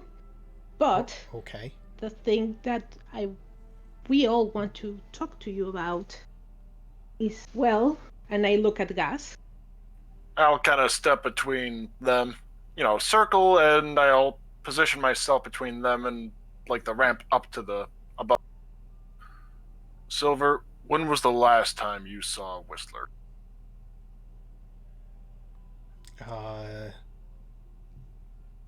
You broke up there. I said, I don't know, earlier today, I think? And did he give you anything when you saw him? No, sir. I just saw him in passing, sir. What did you give his line? Well, okay. I want to make this quick and easy. So, I'm going to be casting a spell. You can choose to be affected. If you are not affected by it, I will know that you are lying. Or that you are capable of lying, rather. So hopefully this will all be just a misunderstanding. So are you casting Zone of Truth? You broke up really bad there. I couldn't hear you. Silver says, "Sir, are you casting Zone of Truth?" Yes, I am. I'll submit to it. And I'll be able to tell that he did. He does. Okay. Our prisoner here, and actually, I'll suggest that to the prisoner as well. Do you submit to the zone of? I have no And if he reason doesn't to know- lie. Yeah. Okay. So, tell Silver what you're told. You came over, placed this horn behind my back, and he nods to the horn. Silver, did you do such a thing? No, sir. Telling the truth? They are both telling the truth. Lovely. So not only do we have an assassin on board, but they disguise themselves as one of our most trusted lieutenants to try and sow discord by placing the item on a prisoner that they figured we would distrust immediately. Silver, do you have any gaps in your memory? How far back do you want me to answer that question? Within the past day. No. Alright, well, I wanted to, I'll kind of glance at the commander for approval to share the information. She nods. Okay, yeah, because I figured we could fill in all the lieutenants anyway. Although I probably would, I would do the zone of truth treatment to all of the lieutenants, come to think of it. So, actually, let's gather all the lieutenants in the zone of truth here, since it lasts for 10 minutes. And we can fill them all in and question them as to what they know. Okay. Or actually, question first, then fill. Okay.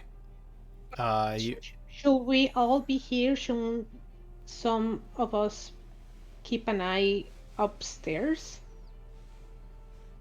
Well, this would basically be, gathering of the leaders sort of situation. I wouldn't raise too much of an eyebrow. Well, the assassin would know we've discovered the body, but they wouldn't know everything of what we. Who is getting the lieutenants? How about Silver can stay here and guard the prisoner, and we'll go get the loot. Okay. Are you going as a group? I'll stay here with the. I'll stay here with the two. Okay, I was gonna Okay. say I was gonna have Urag stay down here with, if she's able to fit down here, actually. No. Urag could not get down there. Okay, what about Sparks' Raven? Yes, Sparks' Yeah. Raven could do that. Yeah, that Yeah. could work because that way we keep eyes here, Yes. and I'll have Urag with Sparks. That way we're able to, relay all the information quickly if anything does go over. Sure. But yeah, we'll split like 2 and 2, I think. Sound good? Sounds good. Broker? Yeah. Okay, sorry, just wasn't sure if I heard. Yeah. So did you want me to stay here, or did you want me to go out with you guys? I'd say go out with us, and then we'll have Silver as like an actual bodyguard, and Sparks as Raven with the prisoner, so that we keep. Okay. And Okay. then you and Sparks together with Urag, and me and Stardy. Okay. So you and Star are together, and then Sparks and Urag are together, and then the With Raven Broker. with Broker, and then the Raven is with Silver and the prisoner. Yep. Okay. And the horn, because we don't want to alert anyone that we found it yet. Right. Okay. So yeah, we'll go through the ships and gather up the lieutenants. You So are you trying to gather the lieutenants from all four of All the the ships? If possible. You may need to Actually, yeah, we'll ask the captain if there's any way to, maneuver people between ships while they're going or not. Wait, if there's no way for us, or easy way for us to maneuver from one ship or another, we have to assume that the person who killed Whistler is in this ship. True. Not in the other ones. Fair point. So yeah, maybe just this ship then. Okay. Although we'll confirm with the captain first. We would have to maneuver exactly right to be able to switch people from one ship to another. I was hoping we would avoid that. Yeah. No, let's not do that then.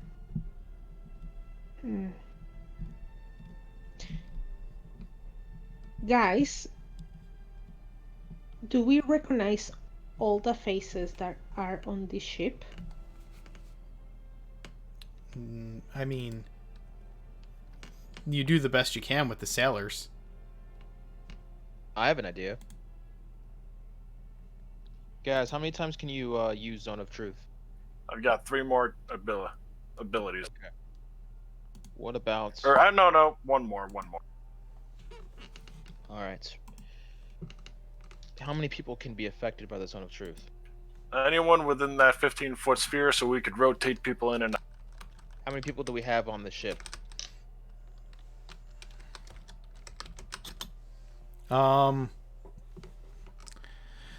It's pretty packed. Let me look at the ship really quick. How wide is the... let's see. Actually, I have Zone of Truth right here. It's a 15-foot sphere. It's a 15-foot sphere. The ship is much So bigger. actually, some of the people above decks might have been affected by it, depending on how short the below decks. Sure.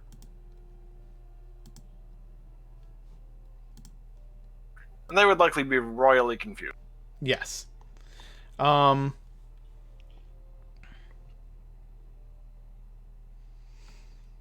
So there's likely about 100 of your soldiers on board this skiff, kind of like packed in really tightly, and I'd say about 5 sailors.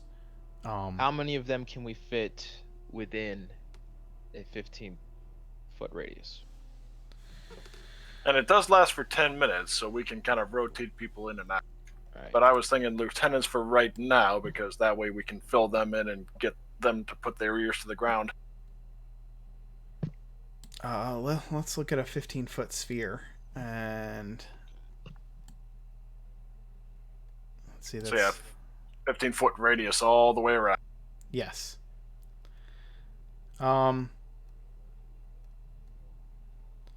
it's 3, 4. Let me visualize this with drawing an object. Hold on.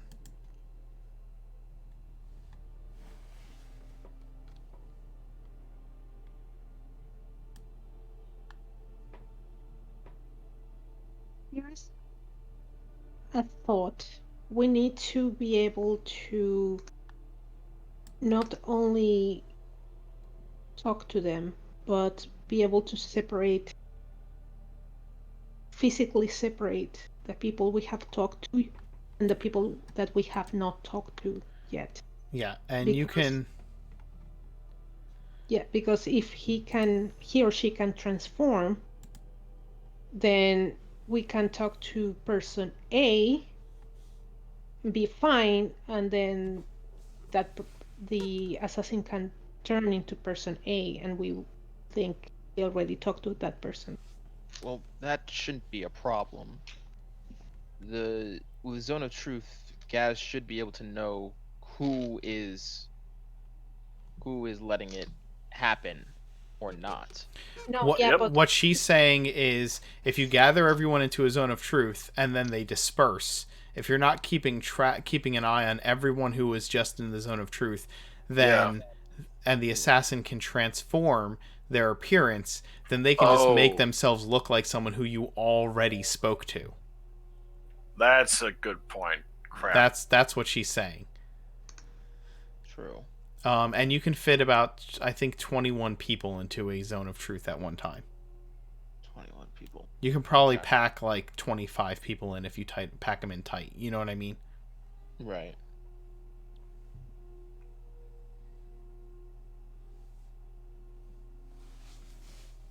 Okay.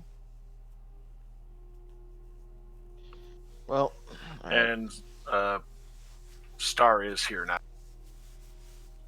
What's that? Star just posted in the Chronicle part.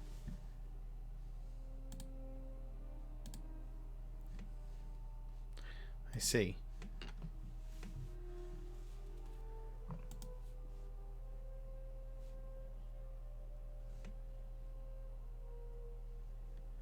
Yeah, tell her to hop in.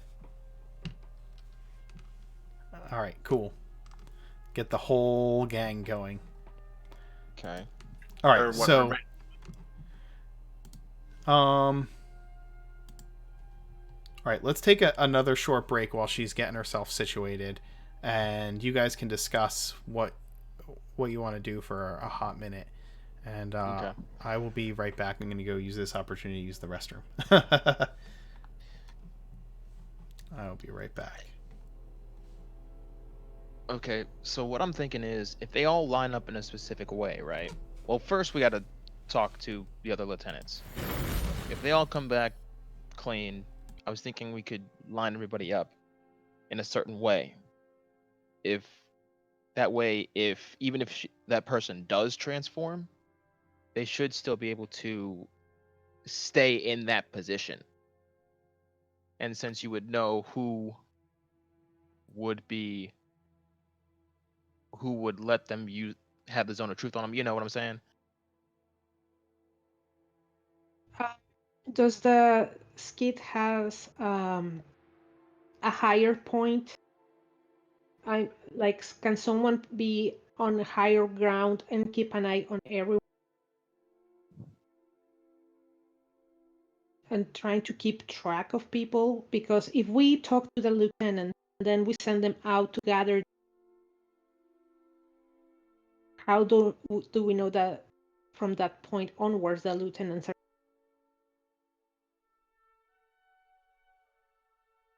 Right.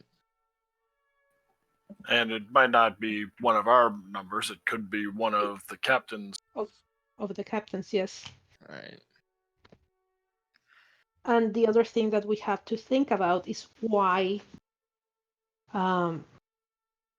Whistler and or more likely why frame the chief orc and frame Silver.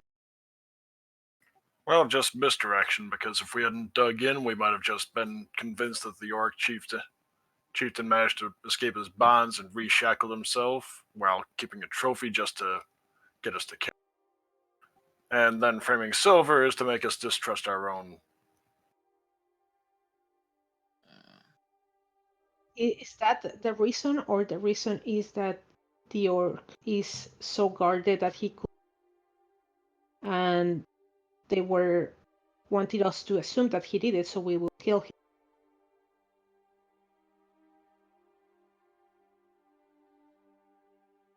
Yeah, but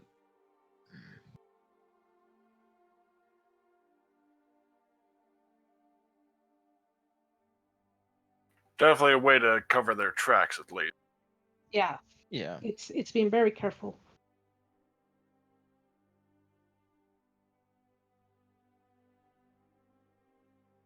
So what Sparks was going to suggest was that she can also transform into people.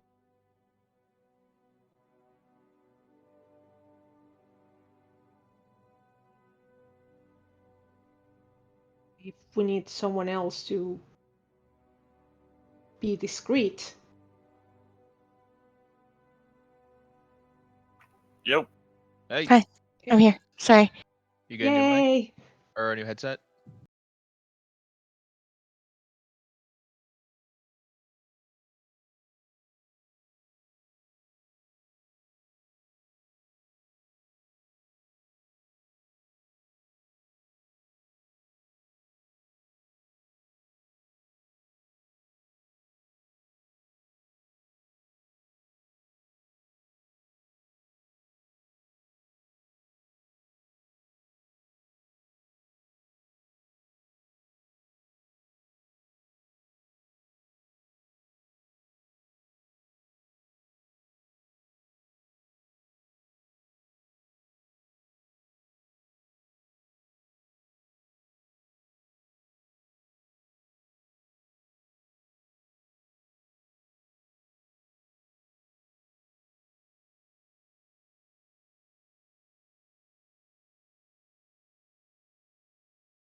Sorry for the delay.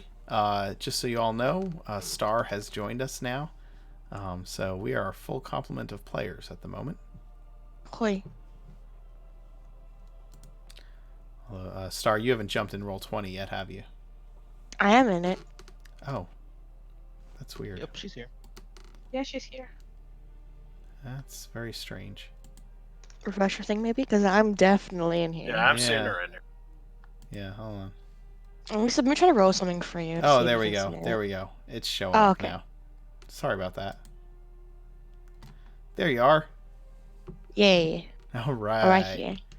Okay, so before the break, you had discovered Whistler's body has been dead for several hours, in spite of the fact that Sparks had just seen him acting strangely, and you then found that his horn was missing, and Star used locate object to find the location of the horn, and it was behind your orc prisoner.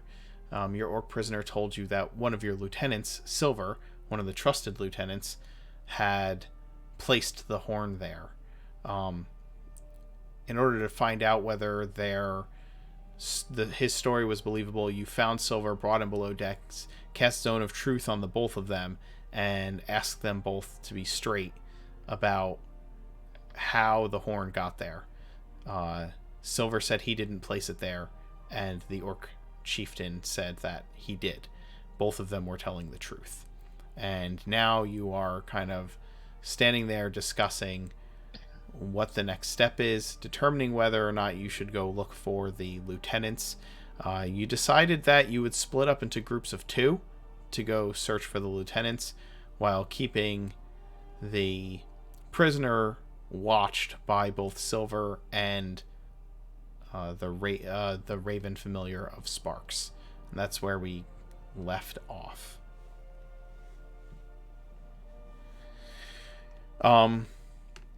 So Star and can you tell me your parties again? Of your search parties? Broker with Sparks and me and Star. Okay. With Urag, with those 2, that way if the Raven sees anything, Urag gets the information from Sparks, relays. Right. So you have telepathic bonds all around. Yep. Okay. All right.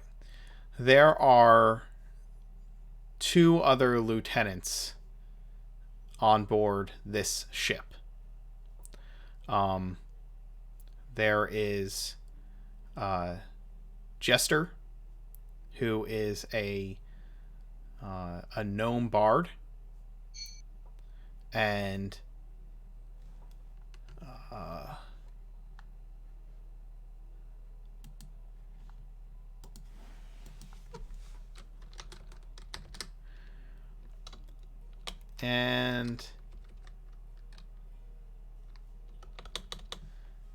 Phil, spelled Fill, as in he Landfill. fills in.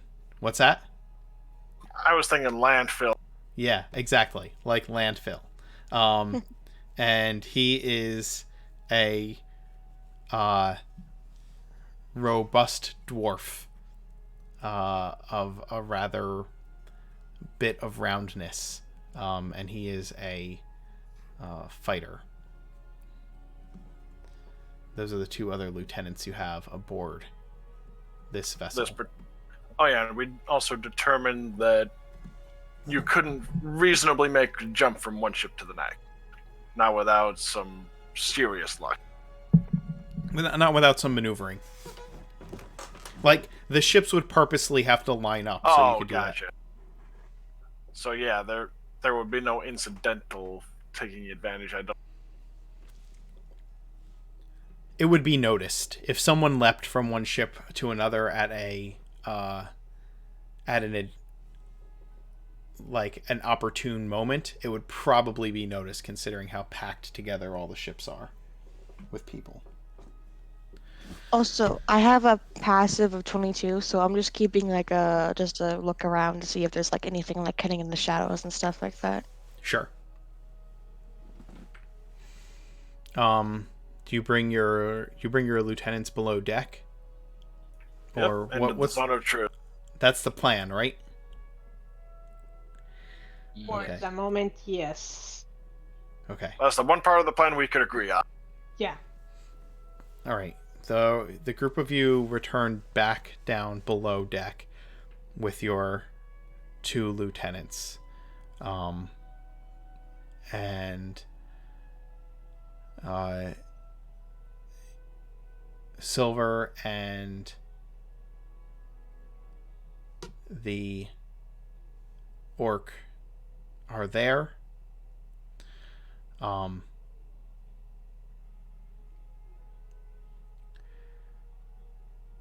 Silver and the orc and the raven are down there, and you come down with Phil and Jester.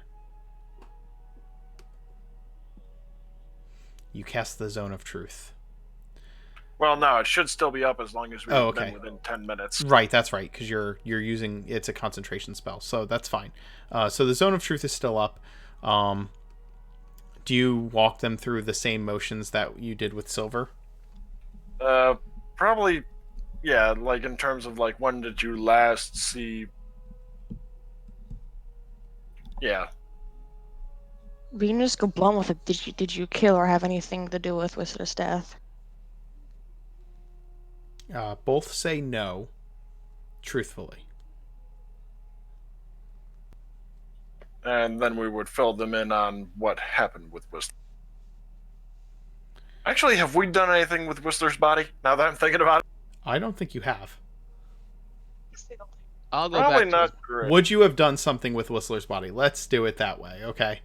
Yeah. I'm not going to be the I type of dungeon definitely master. would've. Yeah, I'm not going At to be the least type not of in dungeon this master case. that's going to be like, oh, you didn't say you did anything with Whistler's body. Let's be realistic. Your characters would have done something with Whistler's body. You wouldn't have just left it lying exposed on the deck.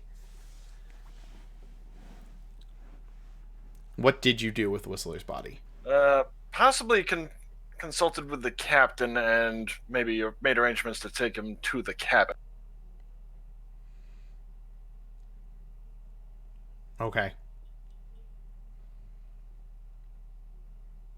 Is if we move the body, everybody will know that. Well, we can also everything- say he's just, went to his cups a fair bit.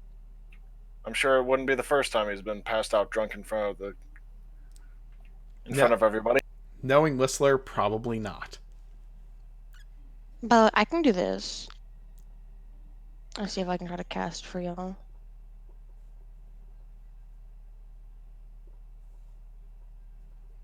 Why isn't it showing up? Screen. You did use locate object already, just as a reminder. I know. Oh, I'm yeah. trying to use my one of my abilities that I get from being a star druid. I can cast the augury. I don't know how to exactly pronounce it. Yeah, augury is right. Augury, yeah. Mm-hmm. I can ask it a question and it'll give me a good or bad answer. Your deity? No, it's not a deity. I can cast it through my star map that I have. Oh, you can consult the stars. Got it. Yes. Okay. And you have to ask a specific question, and it will give you a sense of woe or wield. Woe or wield. Mm-hmm. I'm not doing it because I want to make sure that I need to fix my D&D Beyond really quickly. So just give me one moment. Take your time. Well, she's checking that. Do we have any plans for after talking to the tenants? Yeah, you now have 3 of your lieutenants and the 4 of you that are aware of the situation, along with your prisoner, who's obviously somewhat aware. Obviously, somewhat what? Who's obviously aware of what's going on because you've been talking about it in front of him inside the Zone of Truth. Well, we did confront him first. You did. And you also, obviously, Whistler is aware of it because he's dead. Yeah. Any plans to what to do afterwards? Yeah, what's the plan from here?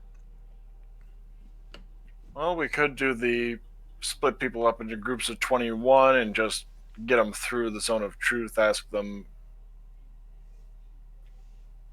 Possibly, when did you last see Whistler?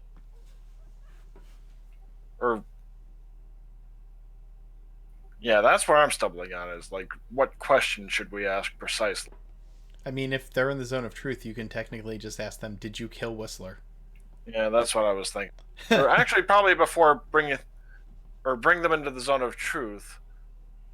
Or, yeah, before bringing them in, explain, we're going to be bringing you into the zone of truth. Do you assent to just submitting for one question, sort of thing? They can still refuse the answer, so if it'd be suspicious if they wouldn't just accept it. Yes. Well, Exactly. and the other thing is that Gaz can tell if they resist or not. Yep, and are able to lie. So that way they don't do it reflexively, like, okay, I don't know what the hell they're going to ask me. Mm-hmm. It follows you around, so you can just walk up and just No, start asking. it doesn't follow me around. It's on a point. Oh, okay. Yeah, it's a fixed point. Oh, you got it working. There's your augury. Are you casting augury now? It takes a minute. Yeah, I'm gonna look at the guys and like, I think I'm gonna ask the stars a question about what we're about to do. Yeah, not a bad call. Mm-hmm. Okay. So we're okay with concealing Whistler's body in the captain. Yes. Okay. Have we In the checked? Have cabin? we checked the captain yet? We haven't checked anyone. Just or Just around our inner lieutenants. circle. Yeah. Mm-hmm. So actually, yeah, the captain's probably a good bet next. Like nothing personal, but just to eliminate you as a suspect. How many people know that Whistler's dead? Just the people in the room. The people who you've already asked. Are the only ones that know for certain. Okay.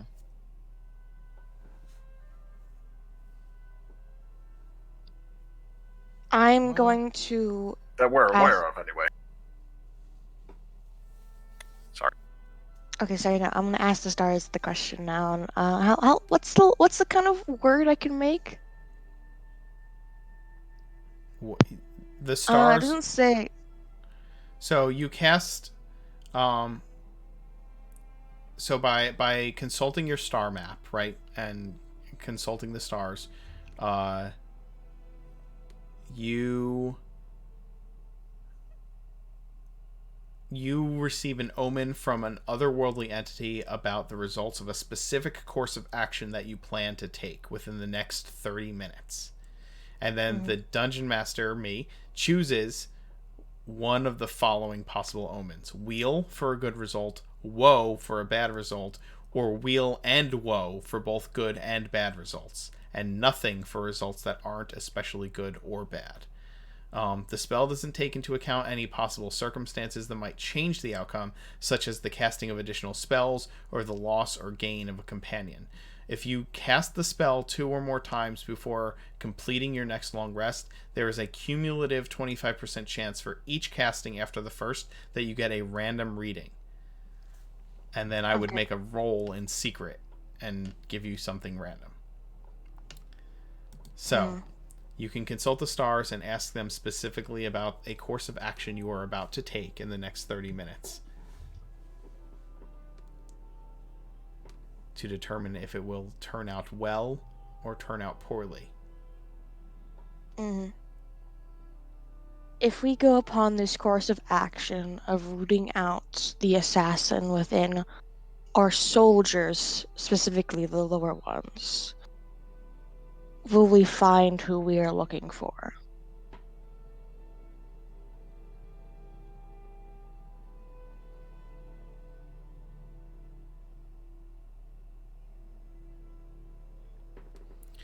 Weal and woe.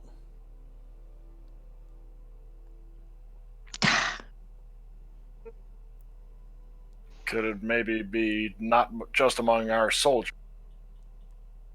I asked specifically among our lower soldiers. Well, there is the crew to contend with. Mm-hmm. Yeah, I feel that she was trying to, like, weed out whether or not it would be among your soldiers or not. Oh, yeah. I was. And apparently that didn't make anything better. Maybe because the question was wrong, because if it could be someone who is attending, not necessarily our soldier.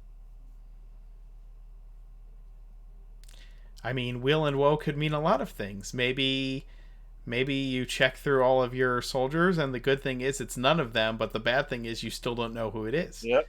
Maybe you check through all your soldiers and you find the assassin among them, but it ends up being that ends up being bad because you stick, like, you corner them, and now they are like a wild animal caught in a trap. There's lots of reasons why it could be wheel or woe, wheel and Sometimes woe. I hate this. I love that spell. I love it. I love it. I hate it.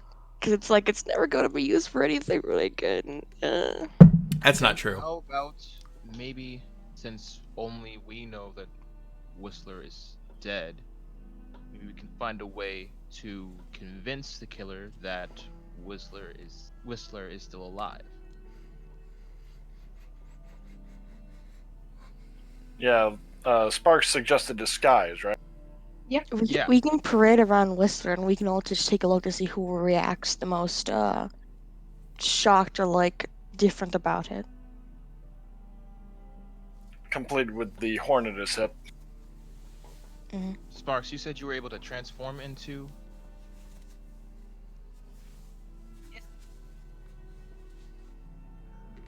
Alright, you're breaking up just a little bit. Yes, I can. Do you hear me better? Yeah. Oh, so I have a quick question. Do we take a long rest from our astral sea thing or no? Yes. The Okay. only spell you have used is, would have been locate object, and that's a ritual anyway, so that wouldn't even have taken up a spell slot. Alright, I will keep that prepared. I'm gonna change out my other spells then if that's doable. Sure. Did we take a rest from the battle, right? Yes.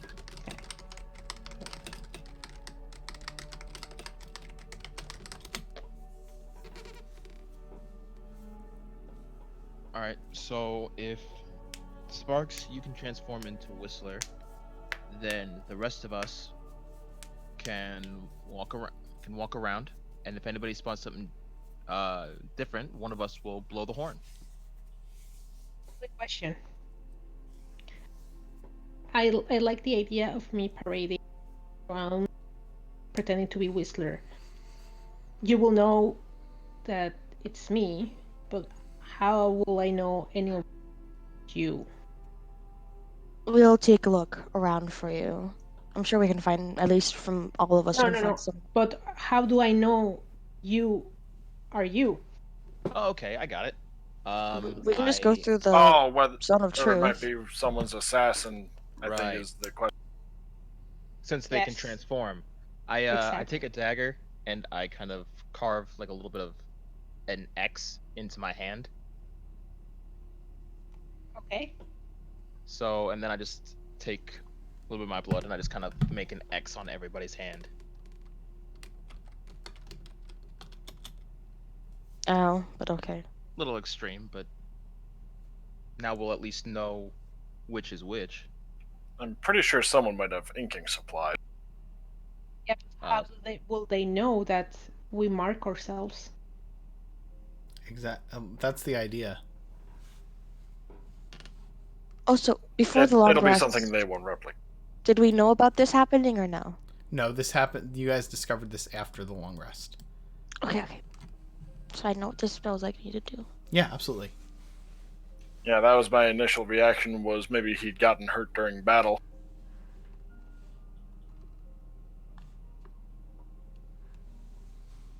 So, were we all good with the plan?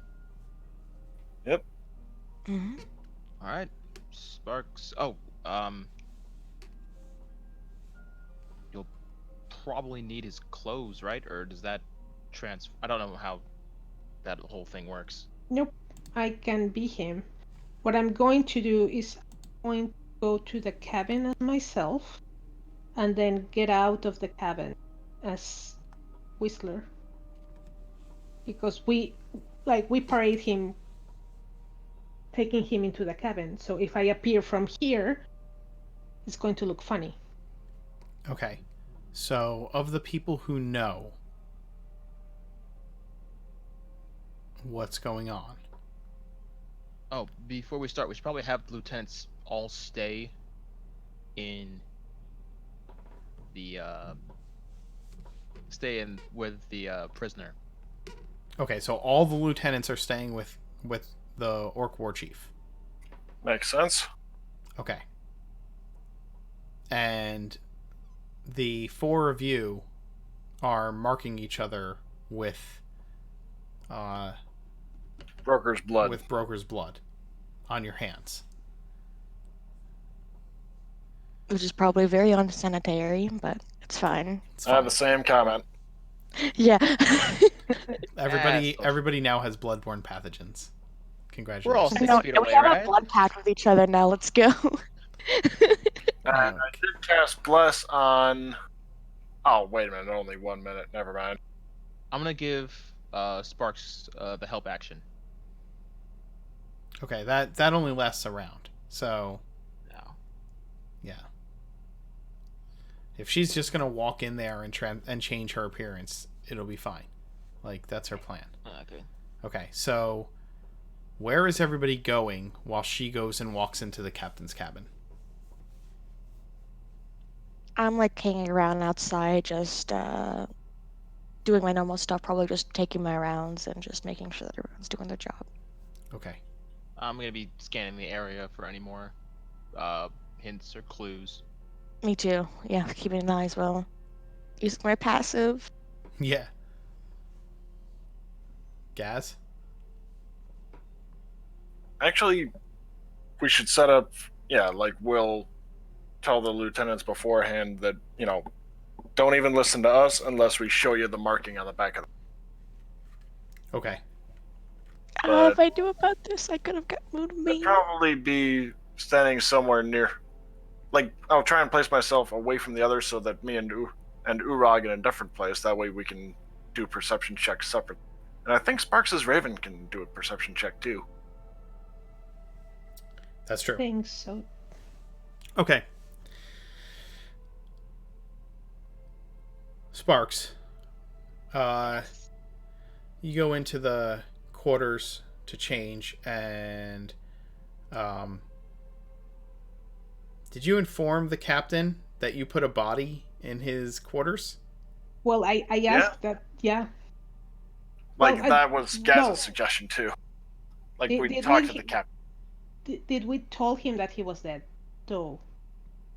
Or did we just say that, oh, our friend is really tangled, just resting? I think we'd probably have told the captain because he does seem to be a straight shooter. Okay. Also, Hey, yeah, probably- we before any of this, we would have done the zone of truth on him as well, and have him be in on it too. Good call. Okay. Like, we can do that just before enacting this plan. Yes, Okay. please, if that's So possible. you bring Captain Card in on it as well.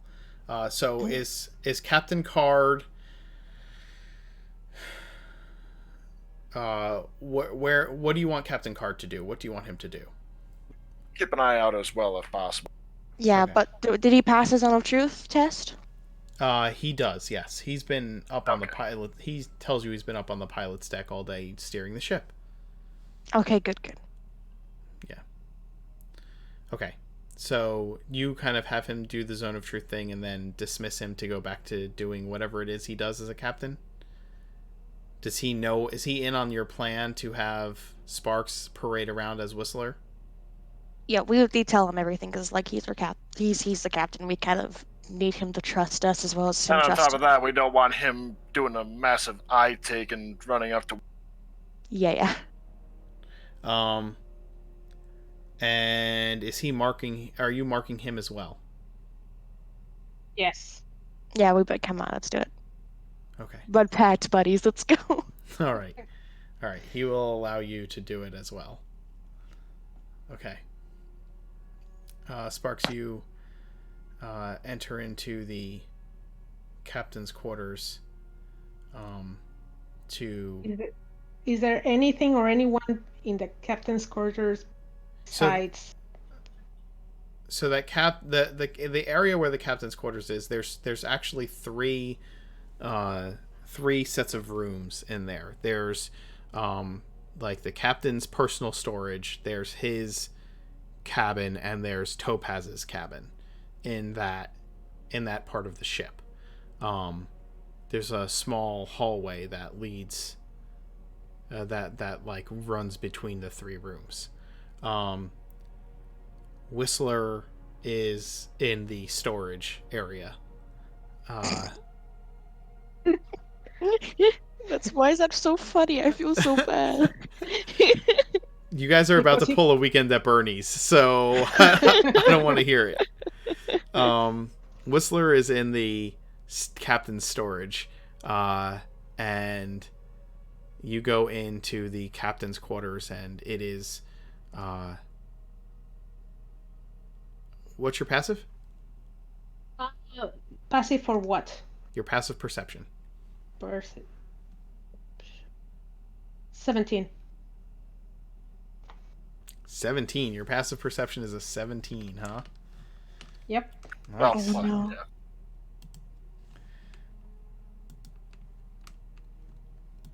What are you doing? What is this? I'm not doing anything. Mine is +3. I have a 22 perception, passive perception.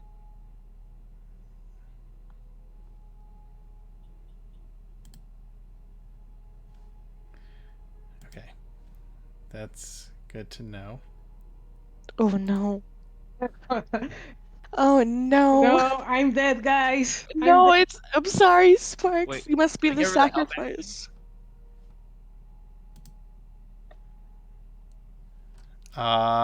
It just occurred to me. Could I also have Urog be trying to track by scent? Because the person picked up the horn. Yeah, you could do that. Although the ship is filled with people that are packed in together. But only a couple scents would be on the horn itself. True. Or 3. What True. about the claw?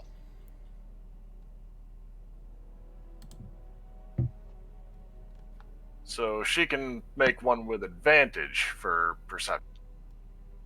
Not in the captain's quarters, unless Urog is squeezing himself through Well, a like 5-foot corridor. I'd bring the horn out to her to sniff Oh, yeah.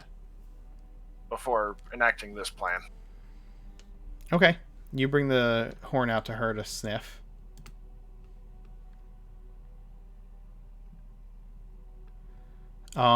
Okay, she's sniffing around the deck for the scent of whatever creature is on the horn.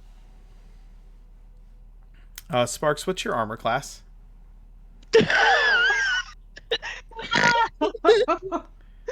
Yeah. What's that? 15. Okay. I need you to make a constitution save.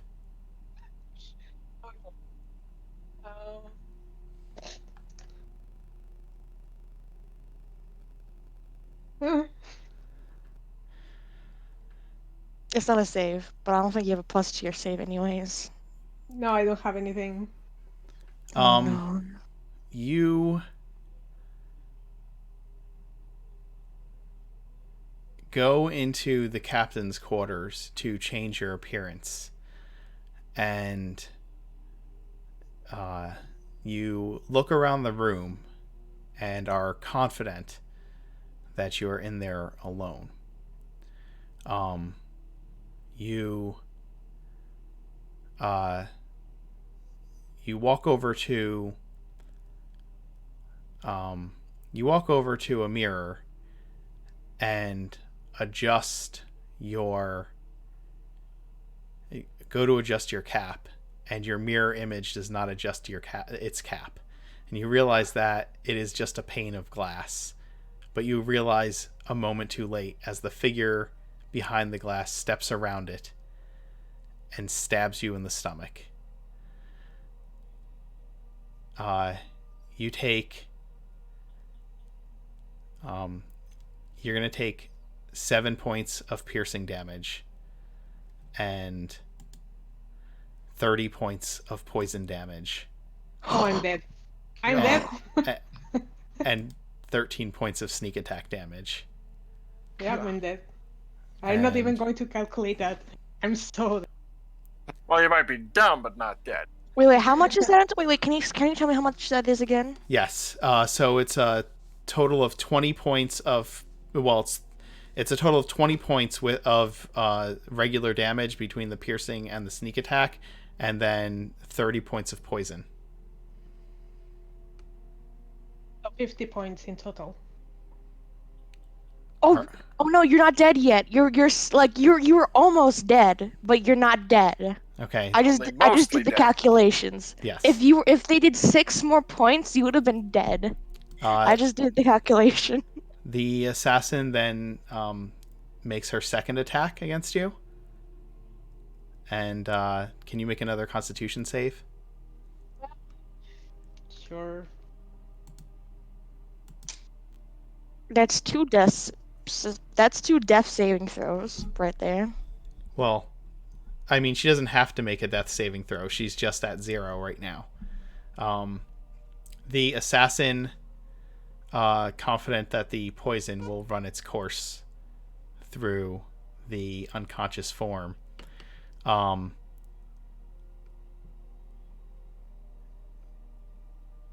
takes Sparks's hat,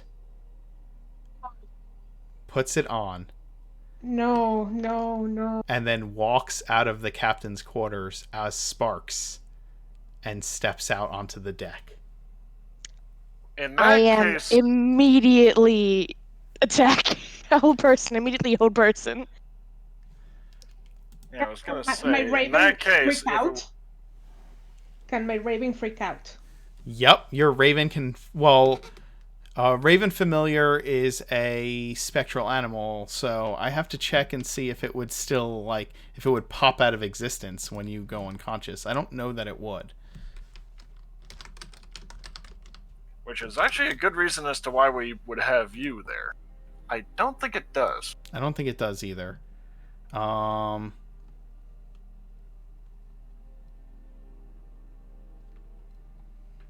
And if yours doesn't work, I can do mine too. Oh no, I'm just reactionary, just casting it.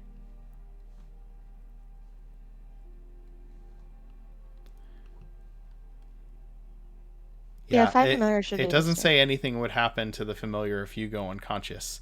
So, Yeah, because even Fine yes. Steed doesn't have that happen. Yep, your familiar starts freaking. Her familiar starts freaking out. Her familiar starts freaking out, and Sparks steps out as herself from the captain's cabin. Immediately casting hold person. What makes you suspicious? She's supposed to come out as Whistler. Okay, And the Raven. Yeah. That is a fair point. And chat is not fun. They just gave the assassin advantage to try and resist What? your whole force Why person. would you do that? Well, on top of that, Are you also casting hold person? yep. double Double hold hold. person. Okay, Be so gone. it's 2 wisdom saves, right? The first one is with advantage. So, Yes. so the first one they roll a nat 20, so that's with Okay. advantage, and then the second one is gonna be a 7. So Gaz, you hold Sparks, or what appears to be Sparks. I'm gonna run up to whoever. I'm gonna run up to the Sparks. I'm gonna check to see if they have the mark on the hand. Nope. No mark. Do they? What's that? Do they have the mark on the hand? No, they do not have the mark. Okay. How long does whole person last? 1 A minute. minute. 1 minute. And I've got They manacles I can slap. do Okay, have an option. They do get to make their save at the end of each of their turns. So let's roll initiative. Yep, so if within 6 seconds we can slap the manacles on. All right. Wait, 6 seconds for what? To get manacles on this creature. Yeah, I'll try to get manacles on him. So everybody roll initiative, okay? Gaz has the manacles. Well, I've got a set of manacles. Someone else might have them too. Initiative. Holy shit. Where's my initiative? Okay, actually, I'm gonna remove everybody from the initiative order, and then add everyone again. Right when I rolled nat 22, I forgot to put it on the thing. Hey, high five. Yes. Yes. We're ready. Oh my god. We were ready And- for this. And someone better look inside the cabin after we get the manacles on. Oh, definitely. I'm like straight going over there. I don't have anything to cure poison So though. So that's the Star thing. and Broker are both going on initiative 23. Which one of you has the higher dex? Neither It's one. tied. We have the same. Okay, you Well, guys it's can actually- you guys can choose who's gonna go first. Do one of That's- you have an odd numbered dex? That's Could ridiculous. I give you the help action to give you advantage? On I have what? a 17 dex. And I have a 16. All right, so I go So, first. So you'll go first then.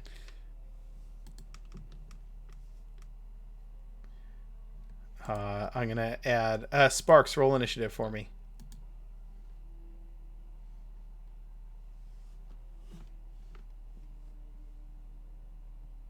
She goes before I do. Yep. None of you guys are in the order thing. Only I am. I got Yeah, it. that is weird. Sorry. I just Oh, think it's I know funny why. though. I know why. Hold on. So, did anybody click on their token before? I did. I did I not. was at it and got the You just re-rolled it. That's why, There. or well, you refreshed it. Gaz is in there. Star is in there. I've got I'm only seeing Star. Broker I'm only in there. seeing me. Hang on. Yeah, I'm only seeing Star. They're in there for me. That's weird. We'll go based on you. That's how we do it You know what anyway. though? They're not showing up. Hold on. Let's do this. Let me add the turns again. There. There we go. Oh, we've got 2 of Star, and we've got 2.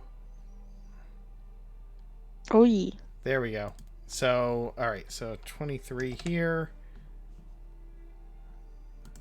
Wait, Since mine's a -1, so Star, you as the commander, you just change the order of people? She can Yes. switch 2 people's orders. Yes. I am making Sparks go last. good call. Yes. All right. Now let me put an assassin in here. Actually, wait, no. I would.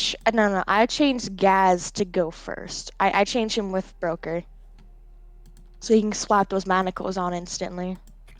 Broker, do you have a set of manacles with you or not? Let's see. I have. What do I have in my equipment? Gloves, commons, crowbar, chin, rope. No, the rope would be handy in a pinch. Manacles would be better though, so I'm switching you True. to Broker Yeah. around. That's If fair. Broker doesn't mind. That's fine. Alright. I will. In that case, if you let me go. So it would be. You're going. Gaz. You're going. You're switching initiative with Gaz. Okay, so I'm going last. Okay, Yes. Sorry. that's fine.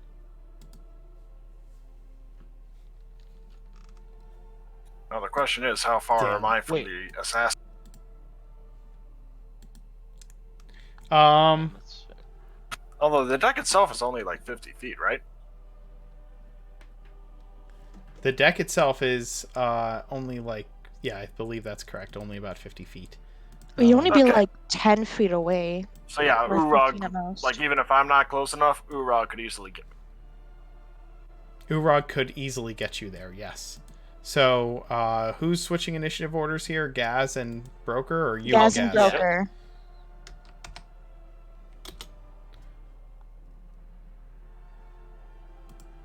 So instant slap of manacles can be done. Okay. Star, what are you doing? I'm running into the captain's quarters to check on Sparks. Okay. You run into the captain's quarters and you find Sparks bleeding out on the ground, the wound around her stomach beginning to become necrotic immediately. Oh dear. Starry form chalice, and I'm doing a 3rd level healing word. Okay. Go ahead and roll your healing for her. Healing word. And then I need to take off that, and then do a 1d8 plus 2. So You get 14 healing back. healing back. All right. Sparks, you awaken with a start. You are at 14 hit points, but you are not only prone, but still suffering the effects of the poison. You will need to continue to make constitution saves on your turn. And as long as you are poisoned, you have disadvantage on your ability checks. Does that include the saving throw to resist the poison? It does not. It is just Okay. It's just ability checks. I will double check the poisoned condition, but I'm pretty sure it is just ability checks. I almost murdered Sparks. Oh my god. Okay, she's okay. Well, we Everything's did fine. kind sorry. of agree to it. It's attack rolls and ability checks. No, I think it's just ability checks for level for. Oh no, it's No, attack rolls too. it's attack rolls and ability checks for poison. All right, so you run in, you heal Sparks, and she, her eyes open, and she begins to cough dramatically. Sparks is in her normal form because her hat has been removed.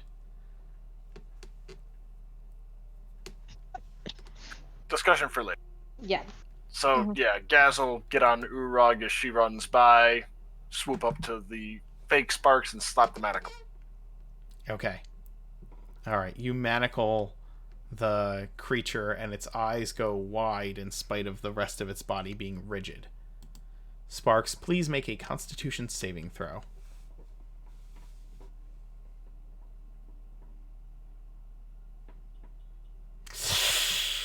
This is my third one of the night. Oh, I can't believe You God. need to stop. You need to stop.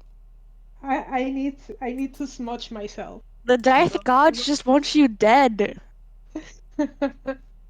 You take 9 points of poison damage as the necrotic wound begins to spread through your body.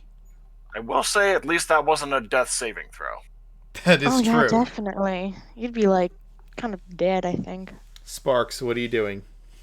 I have healing potions. Okay. I'm drinking my healing. All right, go ahead and roll roll your healing for your healing potion. Where are they? Okay, get Sparks out to me. Get Sparks out to me. Where are my healing potions? I can't do anything. I've already used my entire turn to heal her. Oh, no, like, have her come out to me, and I can... Well, again, Gaz, you don't know what's going on. I don't know. Sorry, metagaming. Yeah, you're currently slapping manacles onto your, Holy crap, how many healing potions are you rolling? Oh, sorry, I have two. I was clicking, but I didn't know it Yeah. sound. Yeah, So it just takes a minute. It's it's very slow lately. So you'll get the 5. Okay. Man. Actually, I will ask the new prisoner what happened to... The new prisoner doesn't say anything because she's held. Is hold person that restrictive? Hold person. Choose a humanoid you can see within range. That target must succeed on a wisdom saving throw or be paralyzed for the duration. So being paralyzed. A paralyzed creature is incapacitated and can't move or speak. Okay. The creature automatically fails strength and dexterity saving throws. Attack rolls against the creature have advantage, and any attack that hits the creature is a critical hit if the attacker is within 5 feet of the creature. Yeah, being paralyzed is like real bad. And incapacitated means that the creature can't take actions or reactions. So literally is completely done. Can't do anything. But on its turn, it'll get to resist. Potentially. Potentially. Sparks, you drink the healing potion. That's a bonus action. And what are you doing with your action? I will try to stand up. Yeah, you stand up. You're in I pain stand up. and you're I'm in uncomfortable, pain. but you stand up. But I stand up and I look down and I see myself and I start to freak out. I know, no, it's okay. It's okay. You saw me? You're seeing me. Yeah, You're seeing me. I already I, knew. I, It's okay. No, I cannot let anyone else. I can't let anyone. we need to let someone else though. I can't cure you of your poison. I'm sorry. I can die. Dying is fine. I'm fine. No. Dying is not fine. You'll be okay. Just listen to me. Sparks, you get an inspiration point for that. Thank you guys. Broker, what are you doing?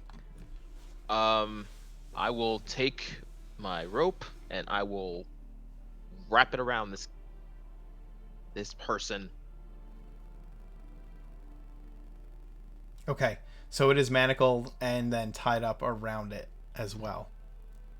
And I will take off the hat. Okay. You take the hat off. It does nothing to change its appearance. It still looks like... Makes sense. It still looks like human Sparks. Is there anything on him or her? Oh yeah, there's lots of stuff. I will just take it.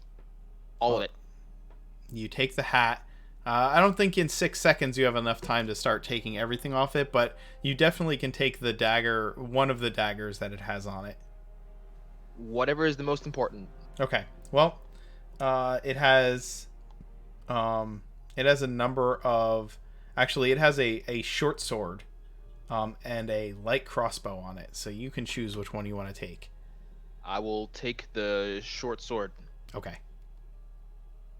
The assassin is going to attempt to... I will take both of them and kind of ready in action. Well, you can't do all that, man. Okay, never mind. Yeah, if you start disarming the creature, like, you can interact with one object for free, so that's fine. You can take the sword off of it while you do that, but you're also tying it up with a rope, which is your action. That's fine. I will. Okay. I'd rather tie it up than... Yeah, so I'll tie it up, take the short sword, and That would be your turn. Okay. Yeah. It is going to attempt to break free. Let's see. That's going to be another wisdom save. And that is a 2, so it is still held. Star? I'm going to quickly walk out and just... Can anyone cure poison? I can. I quickly scream to Star. Star, check if he has an antidote for him. Usually assassins carry antidote just in case they poison themselves. I also do that too. Okay, so go ahead and give me a... you have a perception of 1,000, so you find that there are several vials, like in a pouch, on its belt. All right, I don't know which one it is, and I don't want to just guess. So Good call. Gaz, can someone I can cure lay on poison? hand. Okay. All right, come here. All right. Only you though. I close the door and I don't. Sparks, please. We'll need to get you healed. Okay, so Star, you go out, you search the prisoner, you grab the vial, you call for Gaz. That is your action for the turn. Do you have any bonus actions you'd like to use? Before Sparks closes the door, can I heal her again? Yes, you can. Wait, could Sparks actually close the door since it's not her turn? Not yet. She can't yet. So you get my healing for... If you start walking down the hallway, Gaz, For role-playing purposes, I will allow her to shut the door as a reaction to you coming into the hallway. Okay? Yep, fair enough. So But 8 plus 8. Sparks, you do get 8 points of healing. No, you You get you get 16 16. points of healing. Oh. Mhm. Rolling 8 plus 8. Yeah. Yep. And Star, you are sparkling like a healing constellation. Pretty much like a priestess kind of looking thing where I'm just like decked out in stars and she's just staring daggers at this assassin for daring to touch one of her people. Gaz, what are you doing? Well, Sparks did say that on her. It's obvious she's going to shut the. She's shutting the door. Yes, you walk in. Okay. Like you walk into the hallway, and as soon as you do, she shuts the door to the captain's cabins before you can see her. All right, broker, hand me her hat.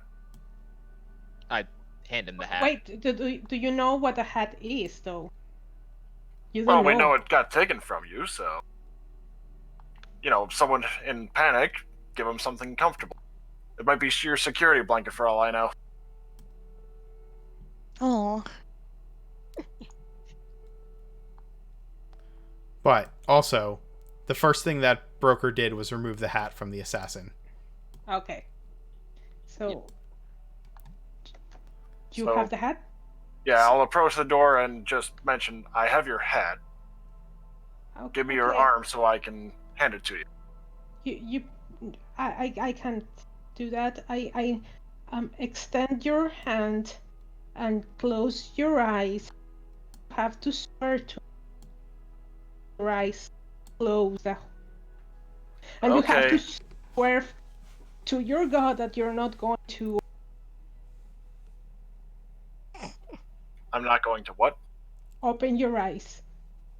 I won't open my eyes. Okay. I slowly open the door, like picking up first, make sure. I'll hand her the hat, and then when I feel her grasp it, I'll put my hand on hers to be able to do lay on. Okay. I will yank the hat. I will not let you touch me. I would keep a hold of the hat. Please, I will give you my I can- hand. Are you can are you heal you. keeping your eyes But- closed this whole time, Gaz? You're keeping your eyes. Please let me have the hat first. Please. All right. Okay. Take the hat, put it on, and I'm human. And Can she do that on this turn, or? or not? I will say that your actions are happening simultaneously. Okay. So this way, like this is all happening at once. You know what I mean? Streamlines things a bit. yeah, you guys are back to back to each other, so it makes sense. Yes. Yes. I'm gonna roll the assassin's save in the meantime, just to see if it's gonna break free this round. If not, then you guys have as much time as you need. You know what I mean? And I direct his hand where I know. Yeah, it's not breaking No free anytime steam? soon. This thing sucks at wisdom saves. So I will let you lay hands on me. Place there's no. All right, Gaz. So is it just the one poison, or can I tell that there's more? It is just the one poison. And actually, how many health? Oh yeah, that's either or situation. So never mind. Yeah, you have Yeah, to you use can 5. spend 5 hit points from your pool of healing to cure the target of one disease or neutralize one poison affecting it. Yeah, you can, and then you can cure multiple diseases and poisons in one turn, but you can't heal and neutralize. Correct. Oh, she's already full health practically, so she's good. So I'm cure of poison, and also I regain my 2 points of health, or just Just neutralize the poison. okay. Yeah, but you're fine now. I'm fine now. Guys will be insisting on talking on that one. Mhm, She- But let's just go Later all on. out and just. Yeah, later on. Yeah, we're all circling the assassin by now, I believe. Yeah. Yes. So You Yep. can open your eyes now, guys. You can leave now. We have an assassin to deal with. The She's assassin gone. Well, is tied and manacled and still paralyzed on the deck of the ship. And still in Sparks' body. And still looks like humanoid Sparks. Human Sparks. Can we, like, just take off everything else it has on it? Just Sure. strip it? Sure. Aside from clothing, I'm assuming. Yeah, we're not going that far yet. Okay, you take its crossbow and its quiver. You take the vials of poison and antidotes that it has. And Any other hidden stuff on it that I can see? Yeah, absolutely. It has a sending stone on it. Oh no, instantly grabbing that. And let's see, what else would it have on it? It has the sending stone, and it has a tattoo on its person. You can't take this, but as you're searching it, you find a tattoo on its person, on its like its upper chest, that looks like the same blue clawed banneret of the that the orcs were flying in the canyon. Yeah, Ancient of Thundermaw. The even eventually, when the shapeshifter is able to resume its natural form, you notice that that is the only thing on it that does not change when it changes its And visage. what is the natural form? It is a kind of a pale gray skin with hauntingly strange white eyes and wispy white hair. Anyone familiar with what on earth we're looking at here? Any of us? I'm kind of looking at Star when I say that, since, druid and all that, and elf. You can give me I guess it would be history roll. I don't think it would be nature. Arcana? May I do history as well? Yeah, you can do history as well. Oh, I know it. Yeah. Yeah. High five, let's go. Yeah. We have the smart boys. So here's what I kind of picture you doing. I'm gonna take over narration slightly. I would assume that you would take the creature down below deck, where you have your zone of truth, even if you need to recast it. I wouldn't be able to cast it again today. The Okay.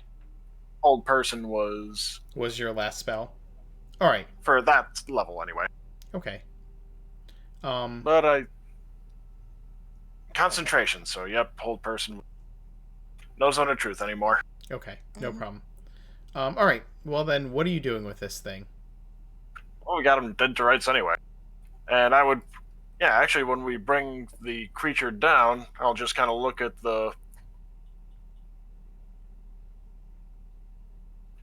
Agranak and go, well, we managed to find the help that the dragon sent, although didn't seem to be too intent on helping.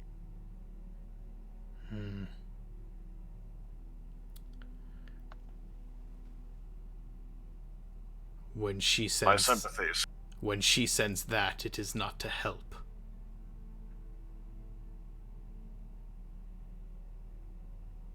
He shivers a little. What is it then? Star and Broker, you both know that this is a changeling. This is a very, very unusual and very, very rare race. They usually avoid being noticed, and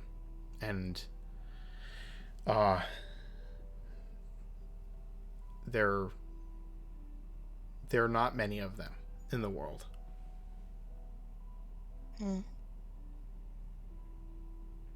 And I suppose you were sent to kill the half-orc? I think it was sent to kill all of us. She looks up at Gaz. You're smarter than you look. She's still tied up. Not exactly the worst backhanded compliment I've ever got. Yeah, she's still tied up, I'm assuming. You guys didn't say you untied her. Okay. I'm just gonna walk up to her. Is she standing, kneeling, lying down? How do you have her? I would say sitting, maybe. Sitting up. Basically we do to her what we did with the... So they're each Or- tied. They're each, like, manacled to a support beam? Yeah, like across the way from each other. Okay. First thing I'm gonna do, I'm gonna check every single knot and make sure they're all tied. Okay. All right. You Make go sure over they're your all work secure. and make sure that it's well done. All right. I'm gonna look her dead in the eyes, and I'm just gonna be like, all right. Don't know who you are. I don't really care. So here's what's gonna happen.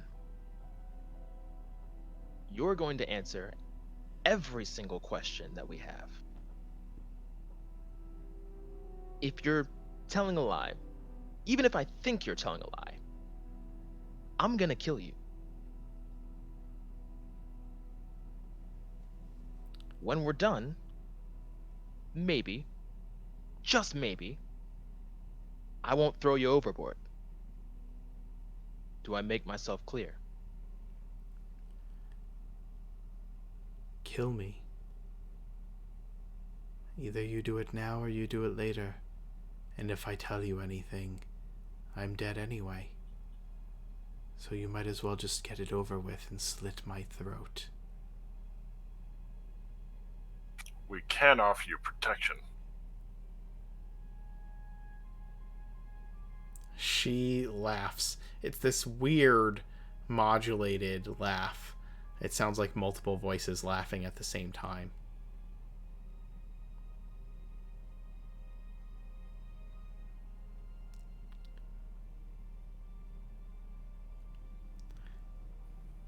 I want to look for the rest of the party. So that's a no, right? No. Protection. You are such fools. Broker, if you would please. Yep. And I slash her throat. Damn. Alright. Yeah. She's tied up. I'm not gonna make you roll anything. You straight up murder her. She bleeds out in front of you.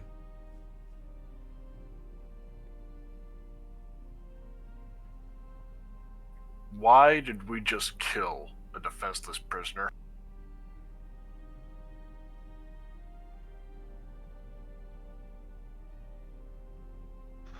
I don't say anything. I just walk out. Is there any sign of life still or not?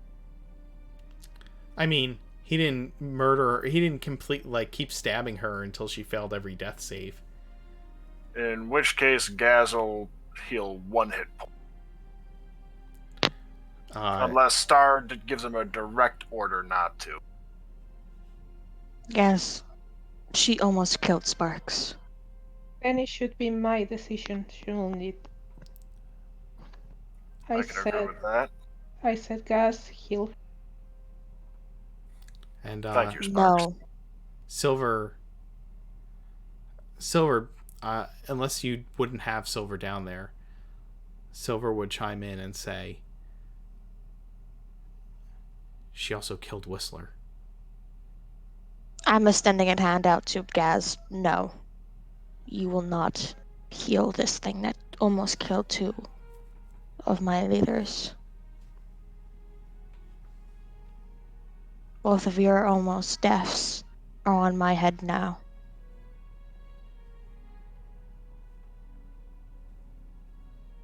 We will give her a proper burial. We are respectful in that matter.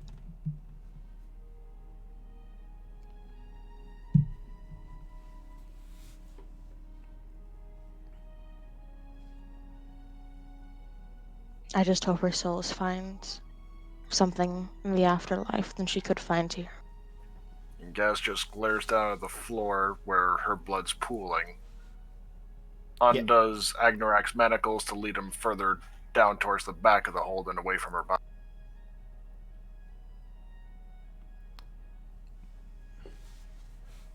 I'm gonna clean it up and ask for the captain to stop this gift so we can give her a burial.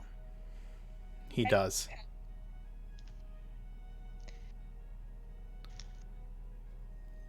Gaz, as you're leading Agnorak to a different part of the hold, you are too honorable for an orc, wanting to heal one who kills your men so freely. In the absence of... Go ahead.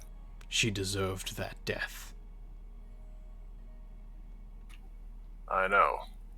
But at least she could have died more honorably than that.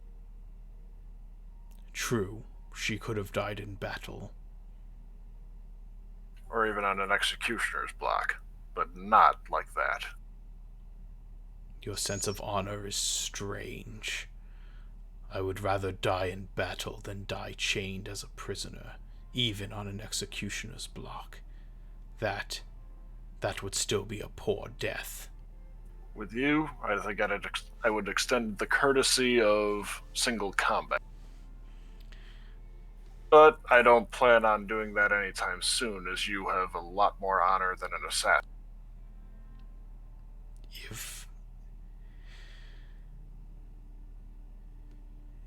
If my goddess sent that creature to find all of you,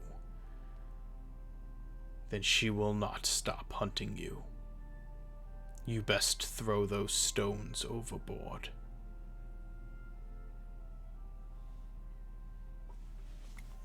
Are they a way of homing in on our location? Did you not find the horn because you knew it? That's only within a certain range, though. She might have a more powerful... Shit. I'll kind of step back after getting him adjusted. My deepest... for the warning. And I'll do my best to come down and chat with you daily. You have earned my respect, at least a little.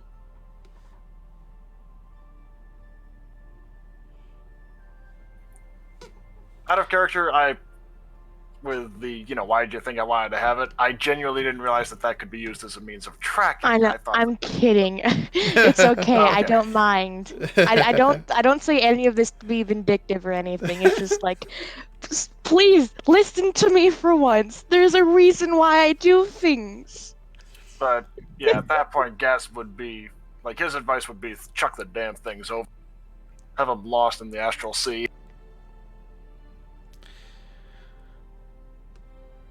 The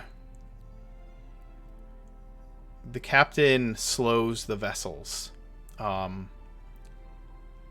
enough that you can have a proper burial at sea, although this is an odd sea to have a burial at.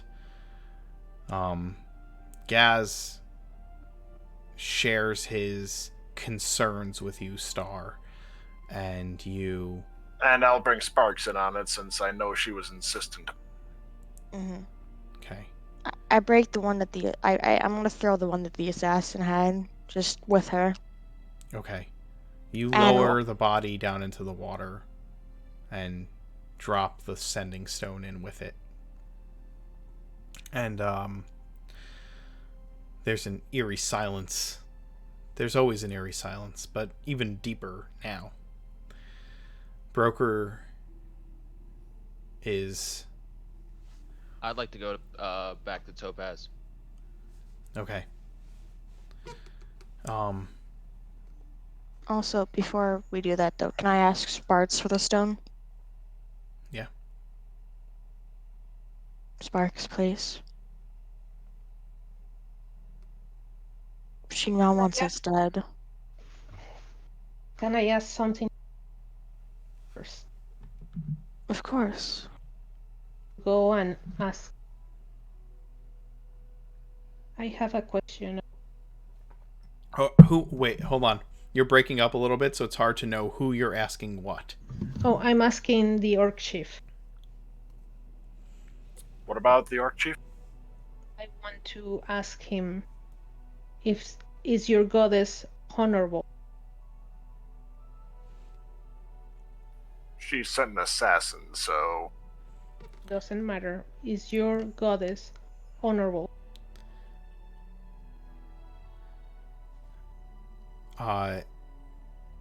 Agnarak looks at you and says, "Gods make their own honor. What they do is right because they are gods.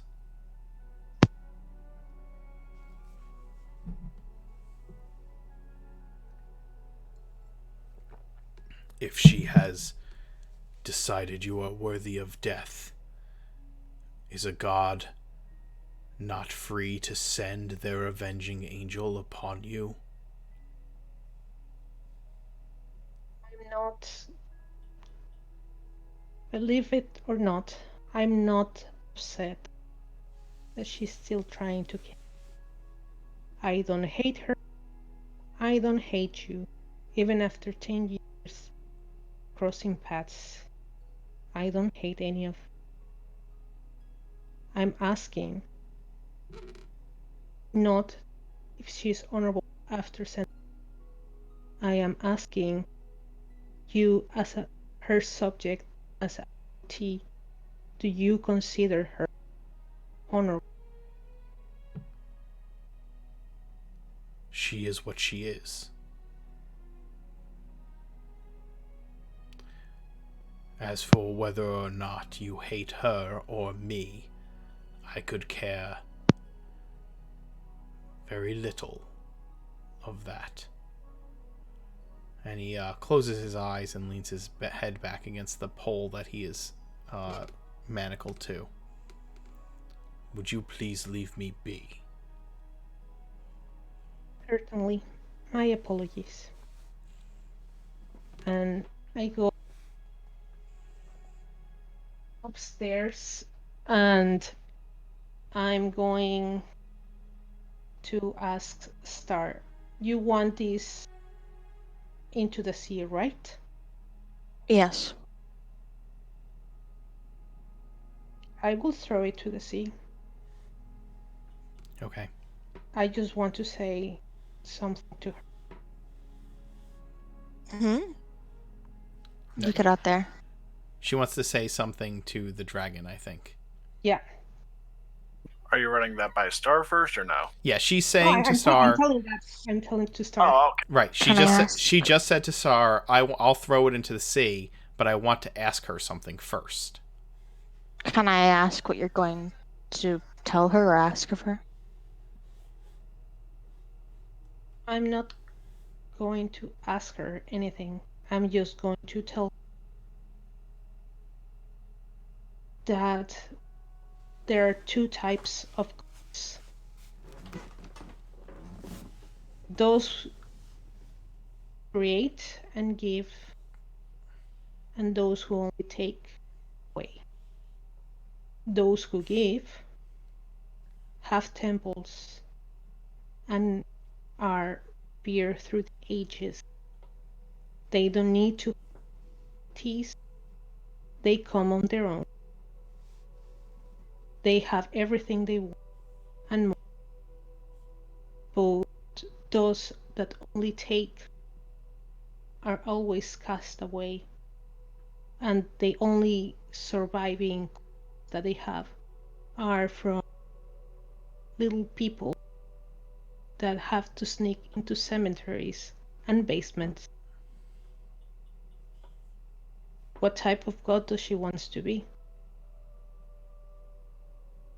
Star is just going to give her a very, not really like sympathetic look, but it's more of like a, I'm sorry that this is all that happened to you. But Sparks, do you hate me? No, Do you consider me a friend? yes. When I saw you laying down there almost dead, I blamed myself for it, you know.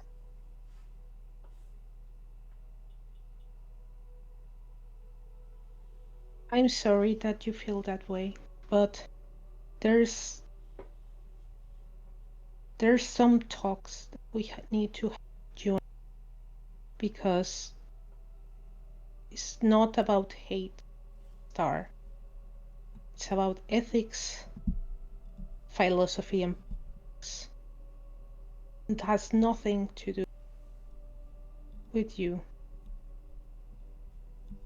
You told me once that desert took something from that this campaign took something from you that was something.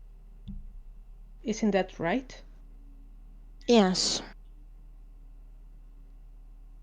I don't think that the desert took anything. I think that whatever you lost it when you signed into the Legion. And the only thing that the desert did was bringing it up to the surface. Death is part of being a soldier. If I die serving, being what I think is right, then I don't mind dying. I don't want to die. I want to keep living, but I am not afraid of death. And I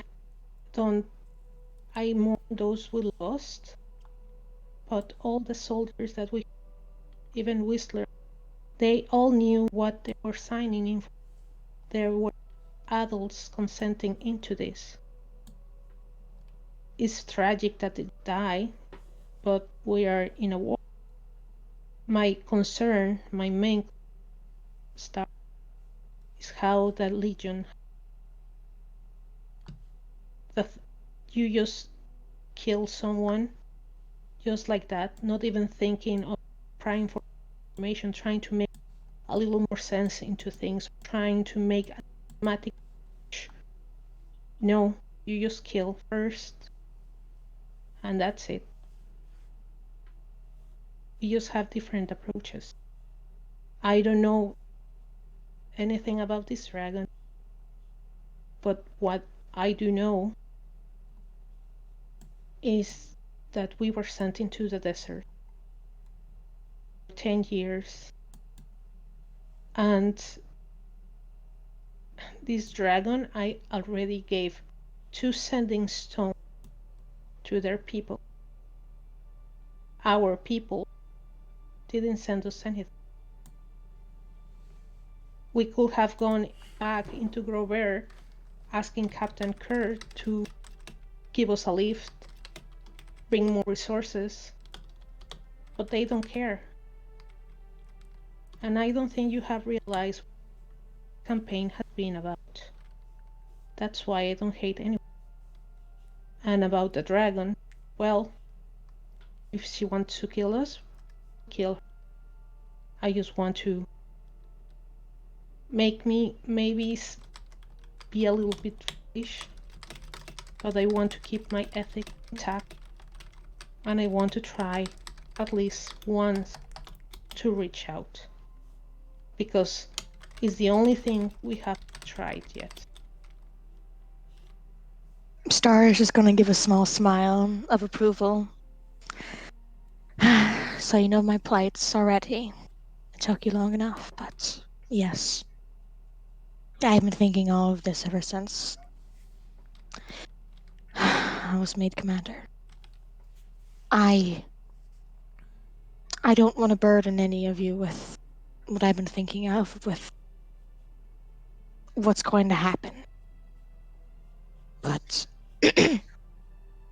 I don't want any of you to die because of a mistake I've made. But I know that it might happen. I'm pretty sure it will. And my ethics may be in question.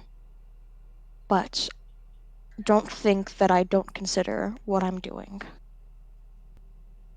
Thank you for being a voice of reason with me. And thank you for being a devil's advocate for what's going on. But what I do for everyone. For our home, for our people. You put me here for a reason. And again, if you don't think I'm capable, I'm fine with stepping down. But for right now, I'm doing the best that I can.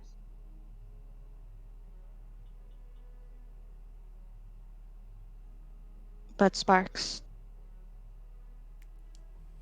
will you be my advisor? The moral compass that this legion needs.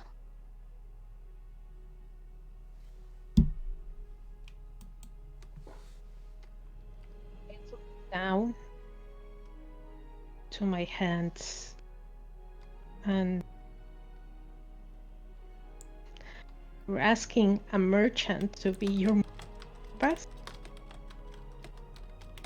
A half elf, an elf that came from a forest, one seeking something more in life, became commander of the legion. I'm sure that a wandering merchant wouldn't be too strange.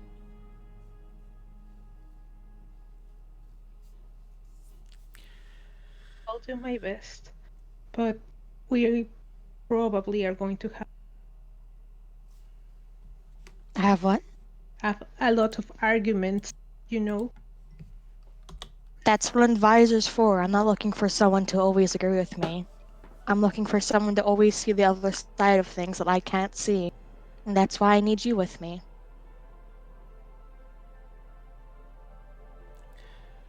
We do it because we see things differently. And sometimes we should go my way, and sometimes I should even agree with you. But in the end, we do what's best for our people and what we think is best. And we can't fault each other here. I think we'll end it with that. The two of you kind of looking out as the body of the assassin sinks beneath the waves of the astral sea, the eternal twilight hanging over, and you can see the low-hanging moon in the distance. And you just stand there staring, wondering exactly what's going to happen when you reach Grovehair. And why indeed did they send you without a single way of communicating with the king?